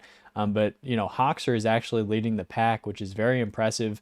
Leads this team in assists as well. So he's kind of doing exactly what you want him to do. You don't want him to be taking a high volume of shots. You don't want him to be leading your team in goals per game. You want him to be assisting at a high level, setting up Chicago, who is an excellent finisher, and LJ, who is one of the best, if not the best, offensive talent in North America. And you want him to be, doing the stuff around the edges, like getting a bunch of saves. So Hoxer definitely is looking to add to those totals up top. Some of that was from earlier in his career, as we said, but him and his teammate, Chicago, are looking to, continue on the path that they were at one point in time. Chicago, I don't think we've seen anybody up at 20 just yet. We're going to see some 20-digiters with some future players here, but, Chicago's just been doing it at a high level for so long. We could go back really far with him, and I'll try and kind of piece together the stuff that's important or that I remember. He was winning with G2 for an incredibly long time, all the way back to, it might have actually been even before the 22-23 season, where we played in this Dallas-Fort Worth arena that we're getting the World Championship at. Yeah, it was before that, because it was him, JNaps, and Drees, and at that time, I was really starting to take RLCS fandom very seriously.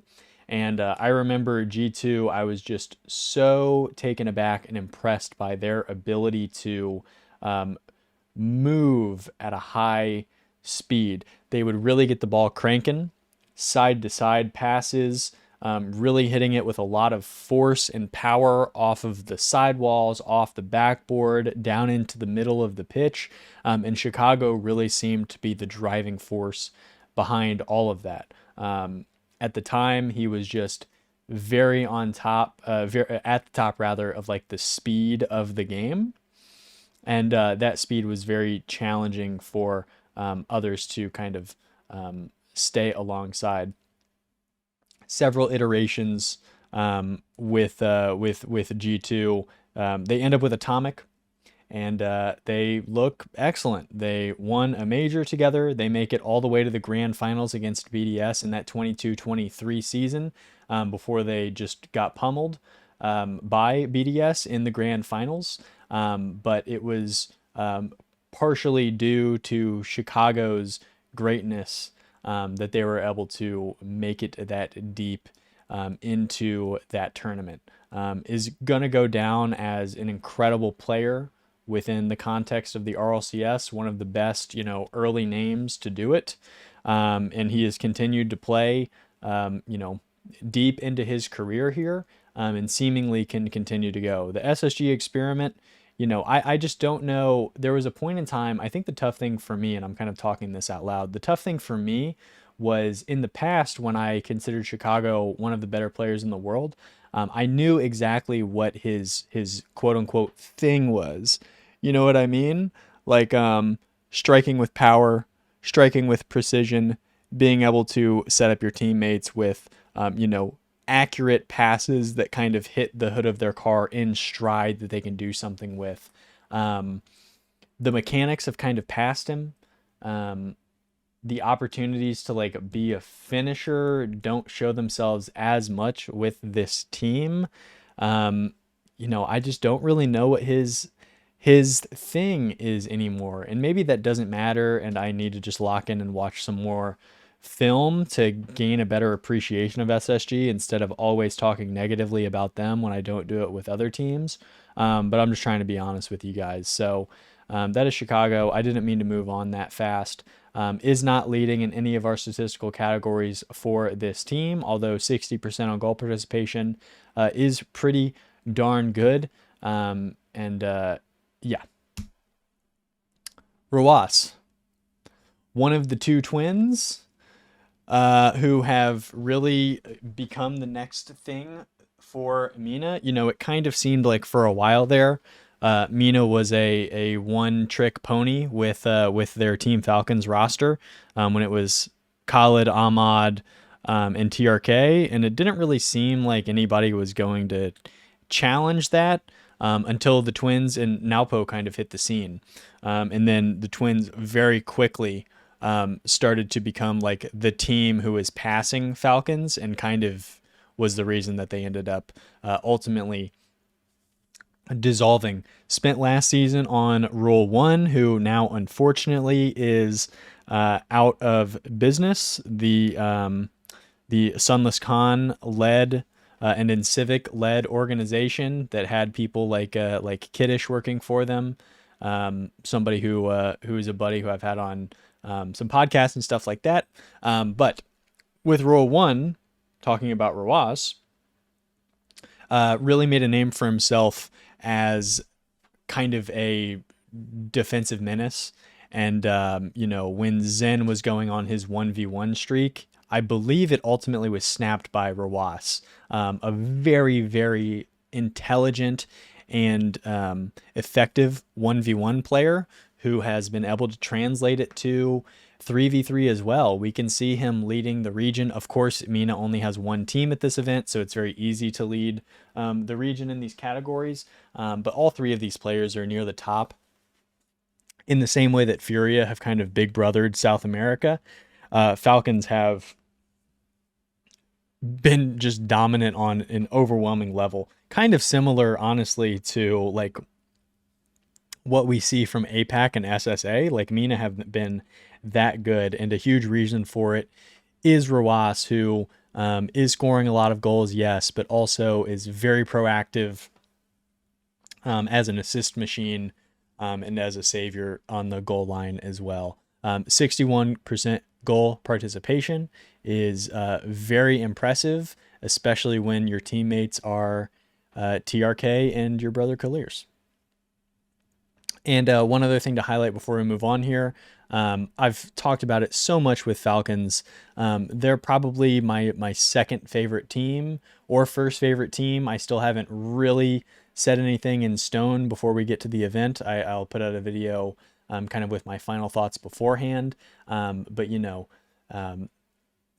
one of the reasons that Falcons are so high up the list is the fact that Roas and Kalirs have been so dominant early in their careers.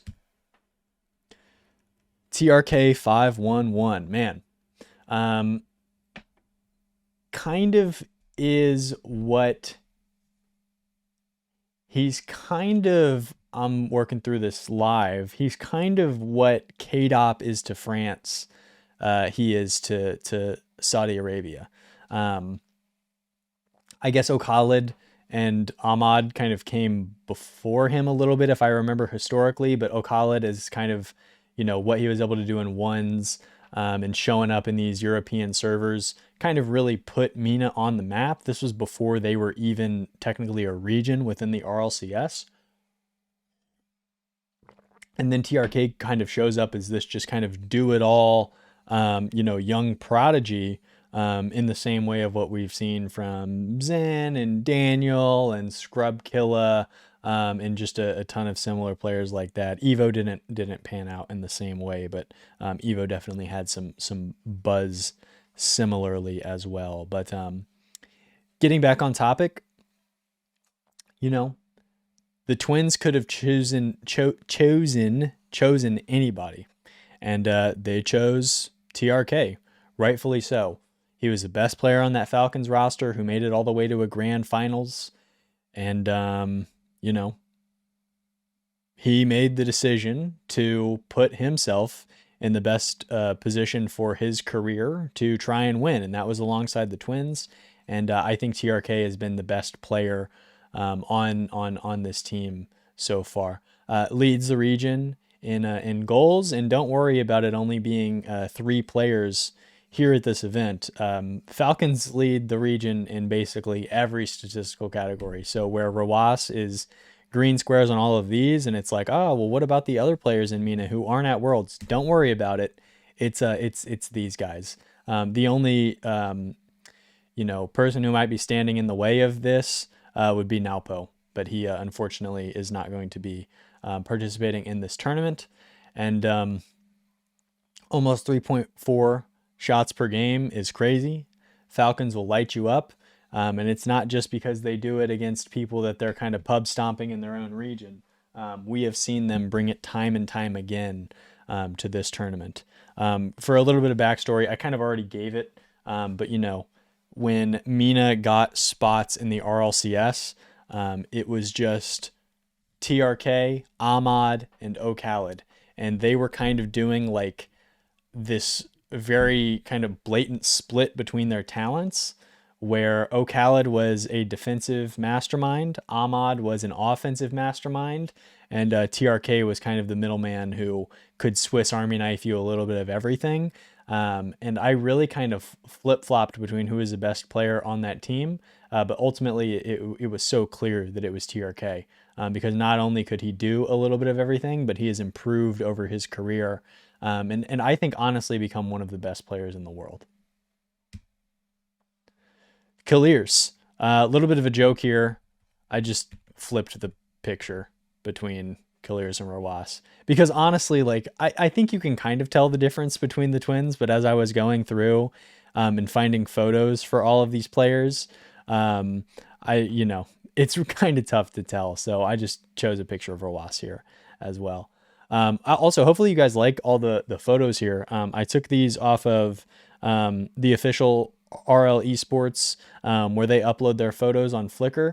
And then I just went through and kind of removed the background for all of these. That probably was the part that took the longest to get this video done because I wanted them to look nice. But Kalirs, the other half of the twins, when I did that player ranking video the other day and I had Kalirs, I think in like the bottom of the A tier, I got a lot of pushback on that, which I felt like it was a fair spot. I don't think I kind of way undervalued him, but definitely he brings a ton offensively, not only just as a striker, but somebody who can kind of maintain pressure in the offensive end. I talked earlier how Radosin shows the ability to kind of understand and pop and kind of slow things down so his teammates can get kind of into position. Something Falcons do very well, but especially Kalirs does very well, is just kind of playing the RLCS like a chess match where it's like, okay, if I shoot here, it's probably going to be blocked and then they can just transition out. So instead of taking a direct shot, I'm going to try and pop it off the ceiling and see if we can kind of keep an offensive rotation going, or I'm going to cut this and take it to the sidewall or the corner, or I'm going to control this in the box and kind of take it over to the wall and do something from there. Like, he's not afraid to where others will just be like, ooh, the net's kind of open, let me see if I can thread the needle here. He definitely can absolutely rip some on target, but he is not afraid to play within himself and make sure that Falcons are in positive positions. I really think the only hurdle for this team is not talent at all. It is just, can they, in the young age of Rawas and Kalirs, can they keep their composure? We have seen them run through the competition up until the grand finals in a few iterations here, and then just really look like a shell of themselves in London and at EWC in front of their home crowd there. So we'll see. They know they're front runners. They know that they have the talent to get it done, but will they is a huge question coming into this event. Though continues the the tradition of players making their way over into APAC and SSA. Little sip of water. Tho is Dutch, and Tho was part of a long-standing duo with Mike Boy as a part of SUH, one of the teams, the team actually, that eliminated Karmine Corp from contention in that main event that we talked about, and ultimately kept them out of the London Major. So Tho has been around the block for quite a while. He is a very serviceable player who has absolutely rocked APAC with his arrival.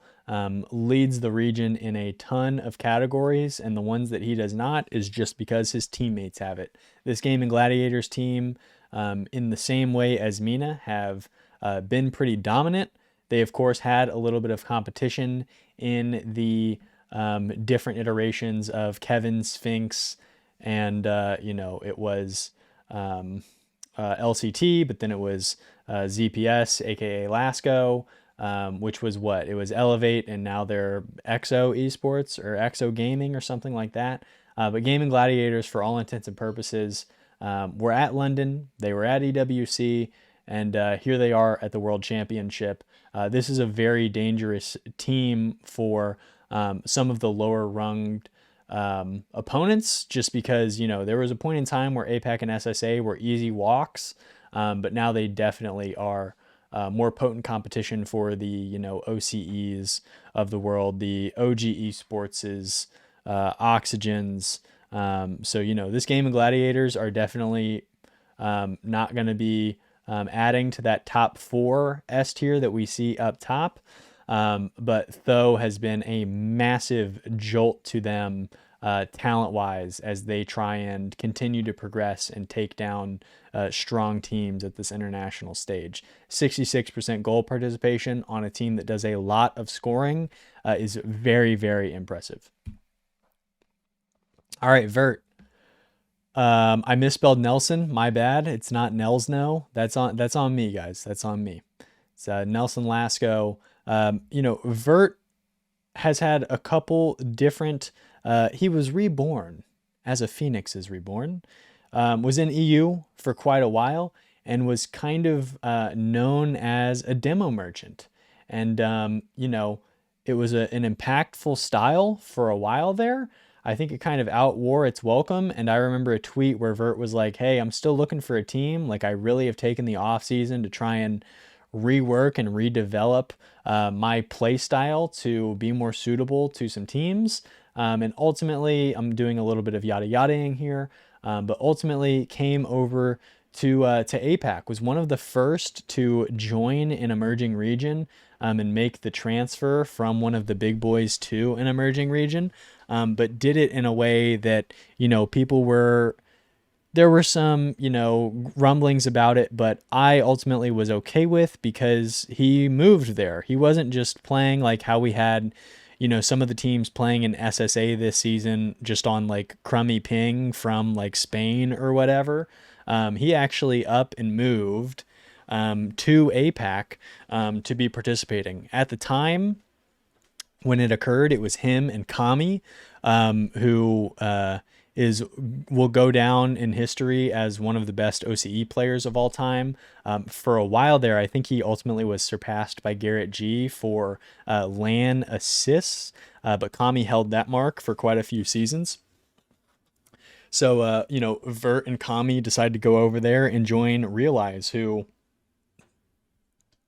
was kind of becoming, a little bit of like a campy, like favorite in the RLCS circles of like this one player who was just like, if you were to move him to one of the legit regions, he would probably have an actual chance to like contend.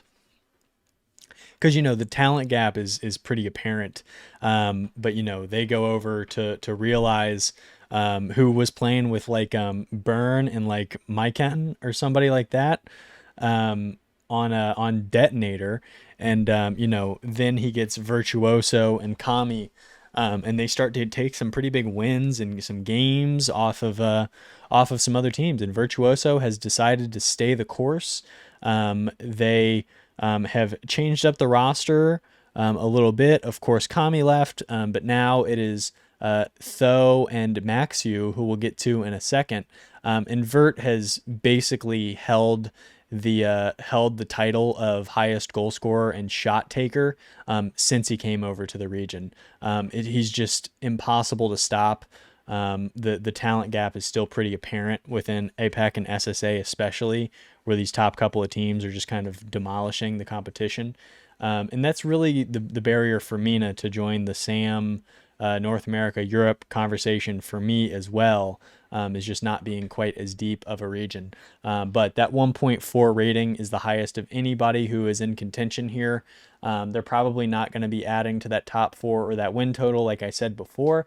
But the goal here really is to make the playoffs. And Gaming Gladiators have showed that they have the ability to do it. But time will tell if they actually can impress and, set the world on fire and make a playoffs. Finally, Maxiu. Both him and Vert, actually, I put the Irish flag up for, although both have multiple. I think Vert, if I remember correctly, and I could not be remembering correctly, is Ireland and Poland. And then I can't remember what Max is.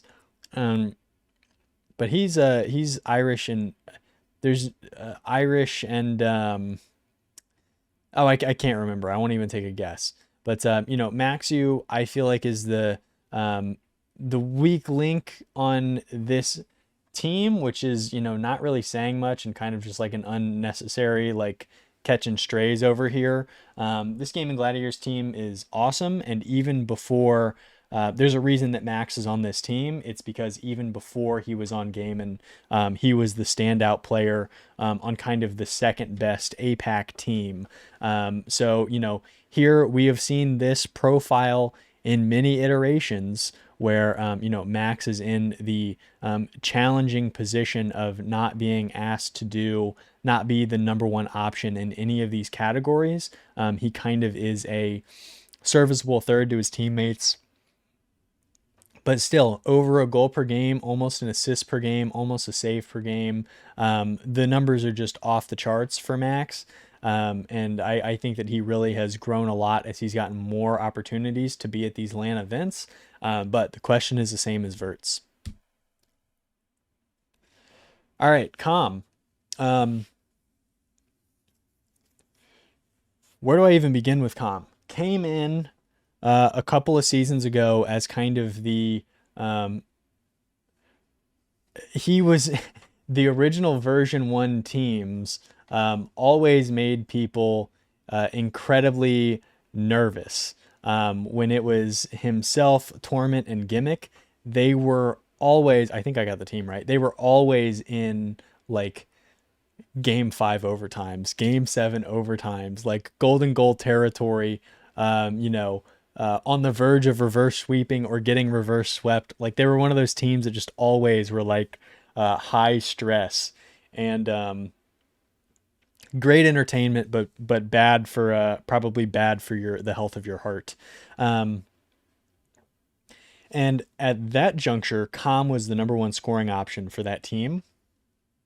Took the most shots, and since has kind of developed his game. Once version 1 picked up beast mode, things changed quite a bit. Com was asked to do some different things. Has always been known for being vocal, especially on the LAN stage. Has rubbed a couple people the wrong way, but I feel like it's all been in good fun and in the spirit of competition. And Com has been really has really been a mature pro over the course of his career, because he's been put in a couple positions that I would not really wish on anybody. We talked earlier about the Rise situation where it seemed like Com was going to be benched, and then when Rise backed off, Com was back on the team, and he kind of came forward and was like, look, like I get it, like I would trade me or move off of me for Rise as well, but the situation is a situation, and he came back and was a professional and stayed a valuable part of that team. He also dealt with the very difficult situation of getting booed and catching a lot of hate from fans early in his career when he rubbed some people the wrong way with that kind of, competitive fire that I alluded to beforehand. And then to be in the position where a lot of people were calling for his head when, Daniel and Beast Mode were a duo. A lot of people were saying, like, this is a clear upgrade that you can make. Com has definitely had to overcome, if you will, a lot of adversity in his career. And, I think he has made the most of it at every turn. This OG situation started off super rough, where they, on Nolly's birthday, we'll get to Nolly in a second, they went 0-3 to begin the season in qualifier one. And it was kind of like, oh man, like this might be a huge mistake. This team might fracture much earlier than we assumed. But Com, in the, all of the lumps that he took along the way, has become a heck of a professional at a young age, and stuck through it with JNaps and Nolly. And boy, did they make it work. They are not the mechiest team in the world by any stretch of the imagination. But, Com has continued to develop and stay a pretty viable offensive weapon, is certainly outstanding in his ability to get demos as well. And, they've made both majors this season. They have been in contention quite a bit. But I think their lack of, we'll call it talent, even though that might not be fair, their lack of having like one of the guys who can be a number one option really probably hinders them towards the lower rung of this list. But hey, them making a playoffs is definitely not out of the question at all. This team is dogged. They are diligent. They are competitive. And they're well coached and well thought out. This is a very smart team who are not really worried about what other people are doing. They are trying to impose their own style on you and break you down in very unique ways. I had Com listed as the highest player personally for me out of this entire roster. And part of that was him leading the way in goals and goal participation for this team. That top four was as a part of V1. I'm sure that he would love to add to it. I don't know if this is the stop for that, but this is why we play the game. All right, the knapsack. I told you that we would see 20 again. We saw it with Chicago. 25 for JNaps, who has been playing all the way back to season 3, if I'm not mistaken, is in some people's eyes the GOAT of Rocket League.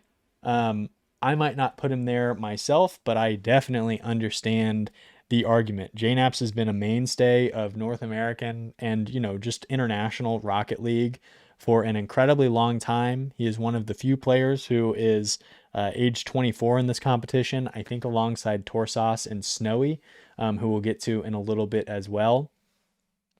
But just is a winner.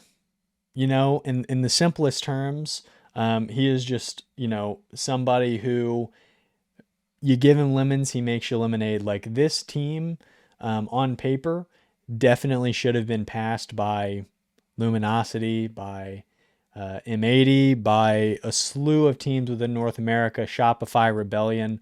I think all of those teams have viable reasons as to why they should have been at majors. But lo and behold, even SSG missed one, but JNaps has been a huge part as to why they have made it to all of these events. Definitely does not,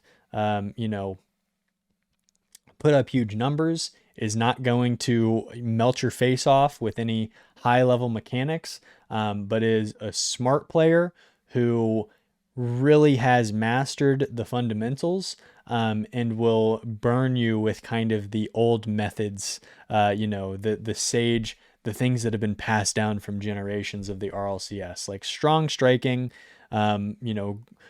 pinches in good spots when you need him, able to get, smart 50s that go down to his teammates, like especially as a defender where he'll get up into the, mid or high air and kind of like put the bottom of his car on a ball and it'll drop right down onto the hood of, Nolly or Com. And something else that JNaps is really great at is breaking out in transition. If he's found in his own back corner, he can easily go end to end, kind of like a budget LJ is not fair. So I won't say that, guys. Just I'm not saying that. I didn't say it, but it did cross my mind, where he's very good at having the ball on his hood, and just, super efficient at beating his opponents, and putting his team into excellent positions. Also, I said that Vatira got a ton of love in that tweet I put out the other day of who you would be happiest for if they won this. And if it wasn't Vatira, I honestly think it might have been JNaps. Like, absolutely adored by the community, and I totally understand why. Whenever his career comes to an end, who knows if it's this or not, but whenever it does come to an end, people are really going to celebrate JNaps, and rightfully so. Finally, for OG Esports, Nolly, who really is kind of just like chip on his shoulder, encapsulated. Throughout his career, Nolly has been put into positions where he has excelled, or, kind of not quite over led expectations, which has led to him being cut, whether it be, way back in the Guild Esports days, him being cut from Karmine Corp, him being doubted and then on Gen.G and then ultimately let go of on that team. And through, Nolly has continued to perform. One sip of water, excuse me. I really love Nolly's style of play. Just kind of evil Knievel, go for it. Just kind of having confidence in yourself, kind of informing the decisions you make. Not really someone who second guesses decisions on the field, is willing to take a risk and put what could be an incredible pass down onto his teammate's hood in the box where it could lead to, an interception and transition the other direction. Like, Nolly is just not afraid. And that's something that I really respect from him and his gameplay. And again, like when we did the player rankings, I had him low on my list, lower than I thought I would have when I started the experiment. But I don't mean that as a criticism necessarily to Nolly. I just think that the style of play that OG go for, this kind of slow, methodical, work our way down the pitch and eventually score on you. I just don't think that Nolly suits style. That style suits Nolly, who I believe is at his best on a team that is really getting up and down the floor, and that is trying to score, because I thought he was the third most talented player on Gen.G, but despite that, I considered him as a top 10 player last season, and potentially he wasn't, but potentially the most impactful player for Gen.G, just in the unbelievable plays in big moments that he was able to generate. Huge fan of Nolly. Will continue to hope that they excel in this tournament and his career beyond. I know that I often talk about, like, whenever Brad comes up, and we haven't even got to him yet, but whenever we talk about Brad, it's like, man, I'm really a big fan of him and his game. I feel the exact same way about Nolly, who leads this team in assists, saves, and goal participation, which is incredibly impressive. KV1. So as FURIA have kind of built their super team over there, the one excellent player who has been passed up has been KV1, who started off, at least on my radar, as an incredible 1v1 talent for the South American region, and has kind of translated that into into 3v3. Um, it starts with KV1 defensively, similar to like an O'Khaled back in the day, where it was like, all right, we know that he can lock it down on the defensive end. Really smooth under pressure, especially in his goal line. I had put out a video where he had won defensive MVP. What was that, like spring major of last season or something like that? It could have been winter. And I thought it was rightfully deserved. Like, he was so good in that tournament. You know what? I think it was actually fall though, because that top 4-1 that you see up there was when they actually took down version 1, held beast mode to 1 of 11 shooting rather, and just totally shut the water off of that V1 squad. And KV1 has since, as you can see by the green below, really blossomed as an offensive talent. The question is just, can they do enough scoring? That is really the only thing stopping Team Secret here. I have more to say about KV1. Maybe I could have ordered these a little bit differently, but we're probably at like 2 hours by now, and I didn't think through how long this would take. So before I start to fade, let's move on to his teammate in Brad, who I'm surprised. I really thought his name was going to be Brad, but it's Pedro Lima. It's kind of like a Jordan. I think Jordan's Canadian, but the North American player who played for like Alpine Esports back in the day. I remember looking him up, and his name is like Caden or something. I was like, oh, maybe his middle name's Jordan. I don't know. Or maybe he's just a huge Michael Jordan fan like myself. But Brad, similar to Calm, similar to Rise, similar to the FURIA guys, brings a ton of energy to these international events. When Crew Esports were really rolling last season, him and Drufinio were just an awesome 1-2 punch. The thing about Brad, he doesn't stand out on the stat sheet in a ton of huge ways. The numbers aren't really knocking my socks off or anything like that, especially with the goals and assists. And if you watch 3 Brad series, you might walk away and say, he's not that good. But the thing about Brad is, if you catch a 4th and a 5th series, one of those, he might be just the best player on the pitch, who is setting his teammates up, who is shutting stuff down on the defensive end, who is controlling the midfield.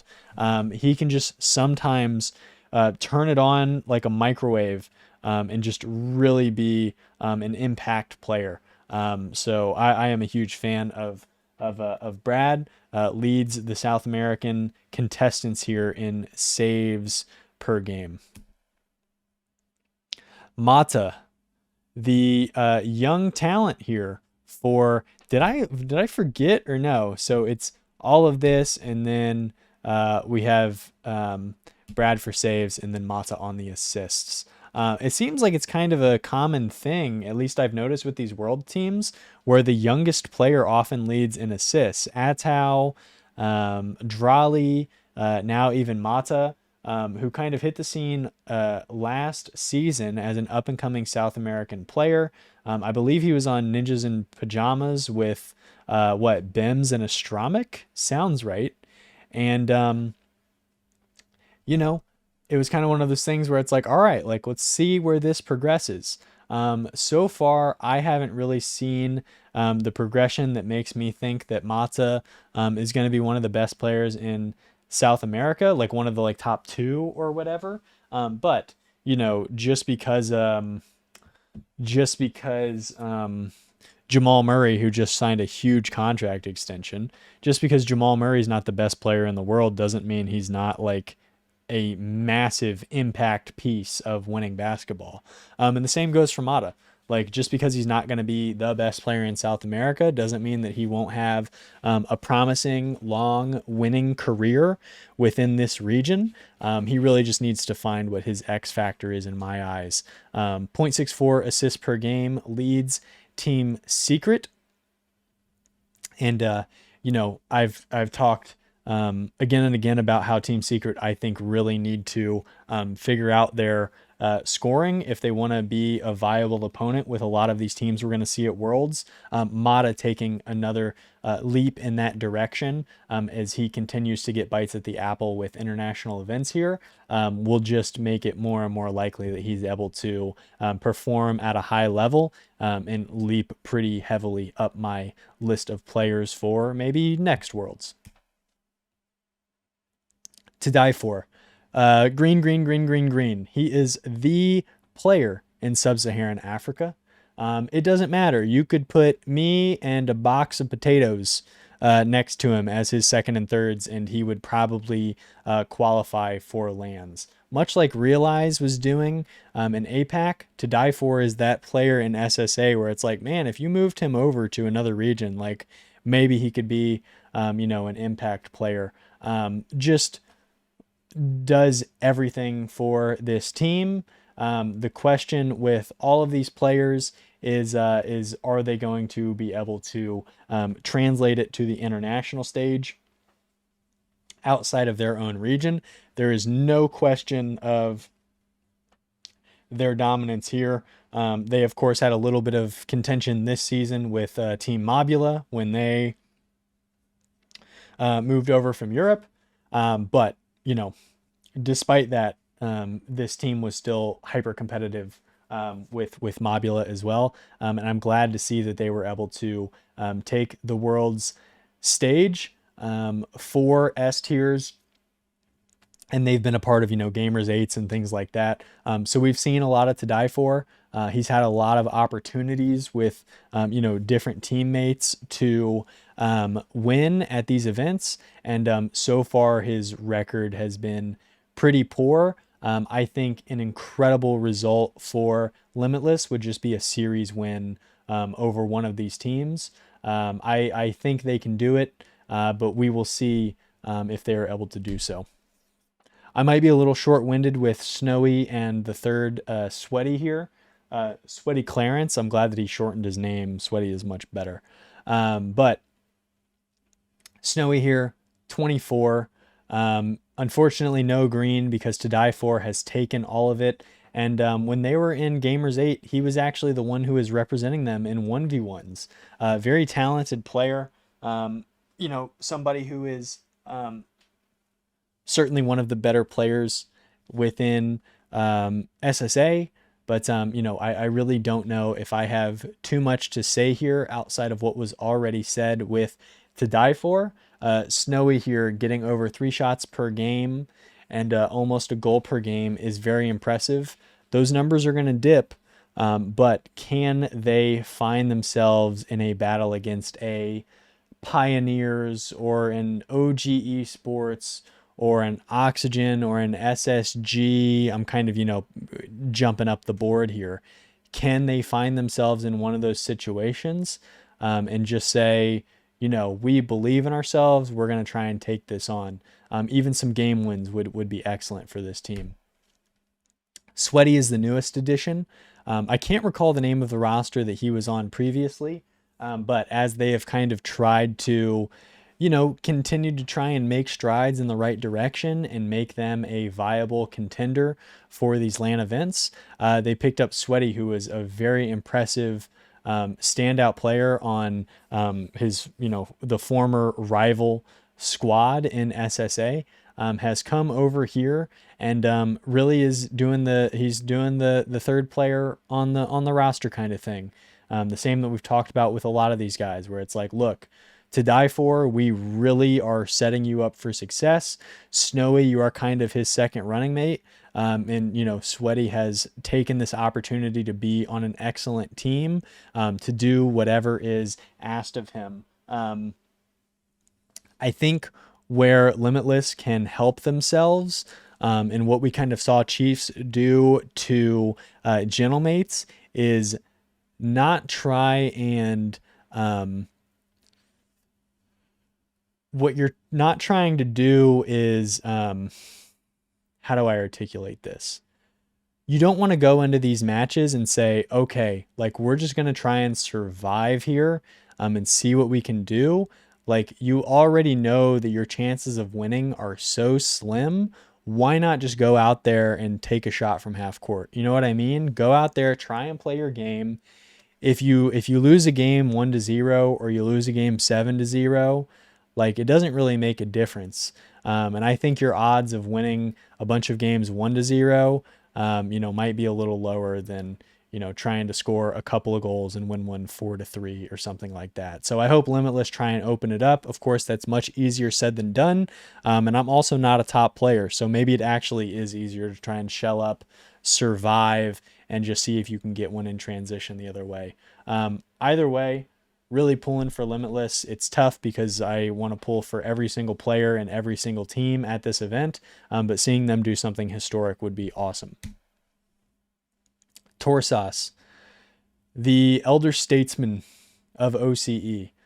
17 S-tier events, 1 top 4, which was with that Chiefs roster who made the playoffs way back in Season 6, alongside, I think, CJ, and Kami. Torsas has been around for a very long time. If I'm not mistaken, he's a KBM player as well. So he really is doing a couple of things uniquely. And, we might be reaching the end here for Torsas. We've thought that we've been getting that stage a couple of times. As you know, his teams have gotten very close to playoffs, but have been unable to overcome it. But he remains, and more power to him. Is one of the only players to rock the Dominus, which I am a huge fan of. He also uses a topper, if I'm not mistaken. So I could be mistaken on that, though.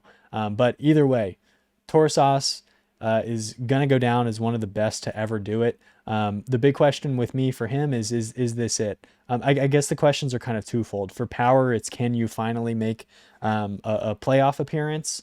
And the second thing is, are we going to get a CJ-like exit from Torsas during or after this competition? Really is kind of a finisher for them and a path maker. He's just the wily old vet with all of the experience. Him and Gemma really keep the energy light for this team. But Torsas has kind of shelled up a little bit as they've gotten into the later rounds where we see, power take a win over G2 from last season, and then beat Oxygen this season. But then once we get to, round 4 and round 5, they kind of let the doubts creep in, and they're unable to overcome that final hurdle. Fever. Once upon a time, a couple seasons back, Fever was the player in OCE. Nobody could hang with him mechanically. He was doing stuff that was akin to what we saw from the greats in North America and Europe. And, his quality has allowed power to be dominant through several rosters. They had Amphis on board last season. This time around, they have opted for Banana Head. And am I mistaken, or was there a third player in there at some point? But Fever continues to lead the region and this team in assists per game. A great save mark for them as well. And for somebody to be up at 60% goal participation is incredibly impressive. This power team have the talent to make the playoffs, and everybody is pulling for them to do so. It is really in their hands as to whether or not they can do it. And a big question mark for me is Fever, who is like Torsas, somebody who over several iterations has kind of seen his quality of play diminish once they get into these potential opportunities to make history. Banana Head, my goodness, is crushing it for this team, crushing it with the mustache game, and is all over the board statistically with this roster.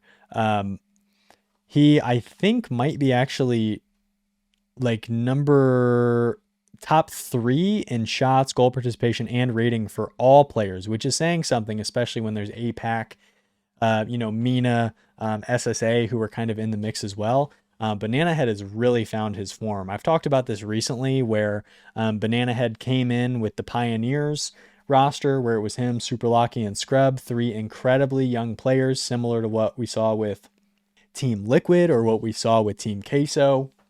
But this season he has really found his stride, especially as somebody who is confident in his game, has been empowered by the veterans around him, and offensively has just turned into a nuclear grade weapon here.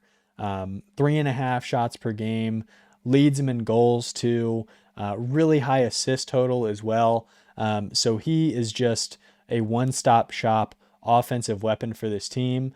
We have seen him kind of show his stuff at the international stage as well, especially this season. For somebody who I doubted if he would kind of have the quality to rise above and be kind of, the next up player for OCE, he has certainly answered the bell and continued to improve over the course of his career. Another thing that is really important is he is grinding before this event. I looked the other day, and I'm sure it's changed by now, but when I looked at the twos leaderboard, Banana Head was third out of all of the players. So very highly rated, and we're gonna see if he has the talent to kind of push power over the top here.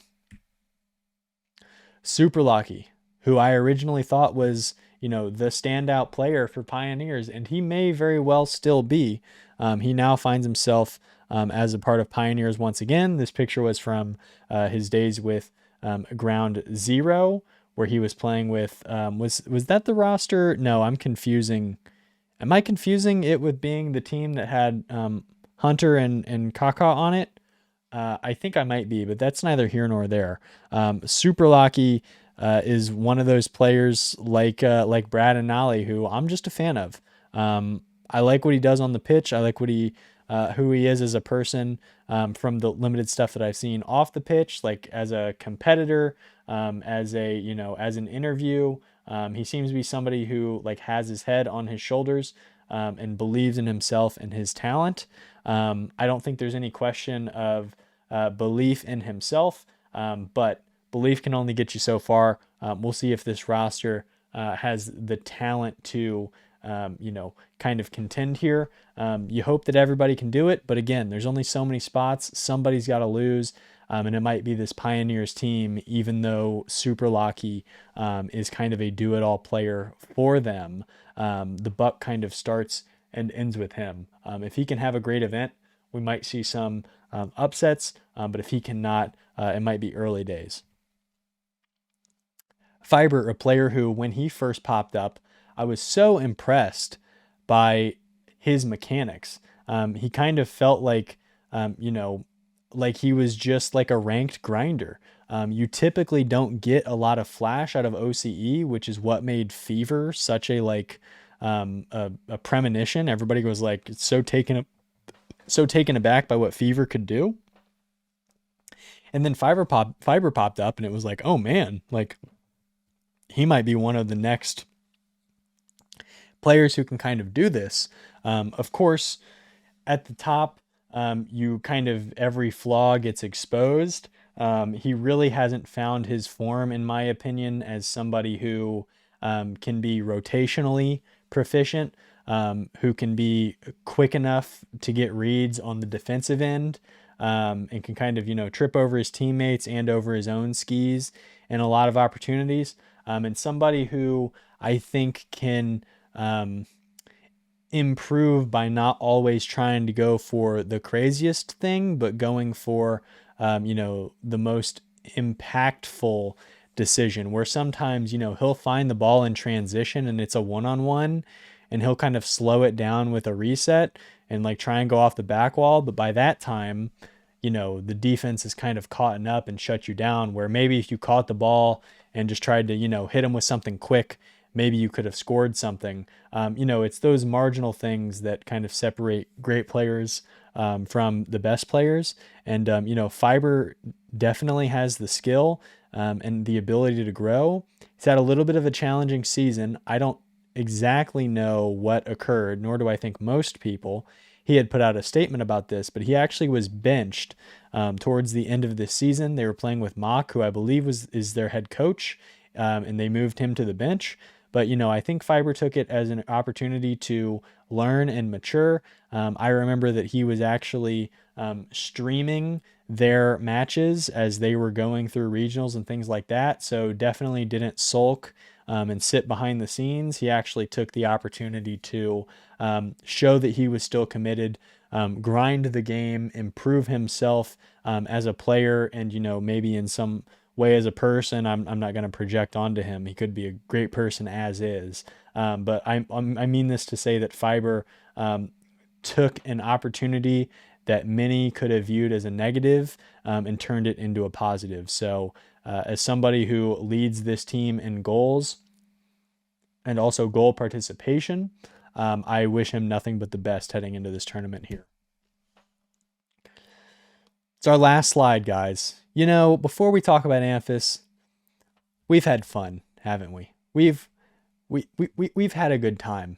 We've been sitting here just talking through all of these players, and I want to take this opportunity to once again say thank you for watching and being a part of this growing community. It's been incredibly cool to find so many like-minded people who are passionate about the RLCS, and I want to do whatever I can in whatever small way to be additive to that community, to this community, So thank you for giving me an opportunity to do so. Thank you for lending me your eyes and ears and your support and your feedback. It's a journey that is still very early days, but I don't take it for granted a single moment when somebody takes time out of their day to watch or say something nice in the comments. Every single one of them I read and try and reply to. And, I am just so appreciative to have been given the opportunity to, be a part of this in whatever small way. You can probably tell that I'm fading and this isn't the most coherent thank you ever, but just thank you. So without any further ado, let's get on to Amphis and then we'll wrap up here. How do I hide my camera? Is it this one? Okay, cool. Let's get back over here. I'll just click.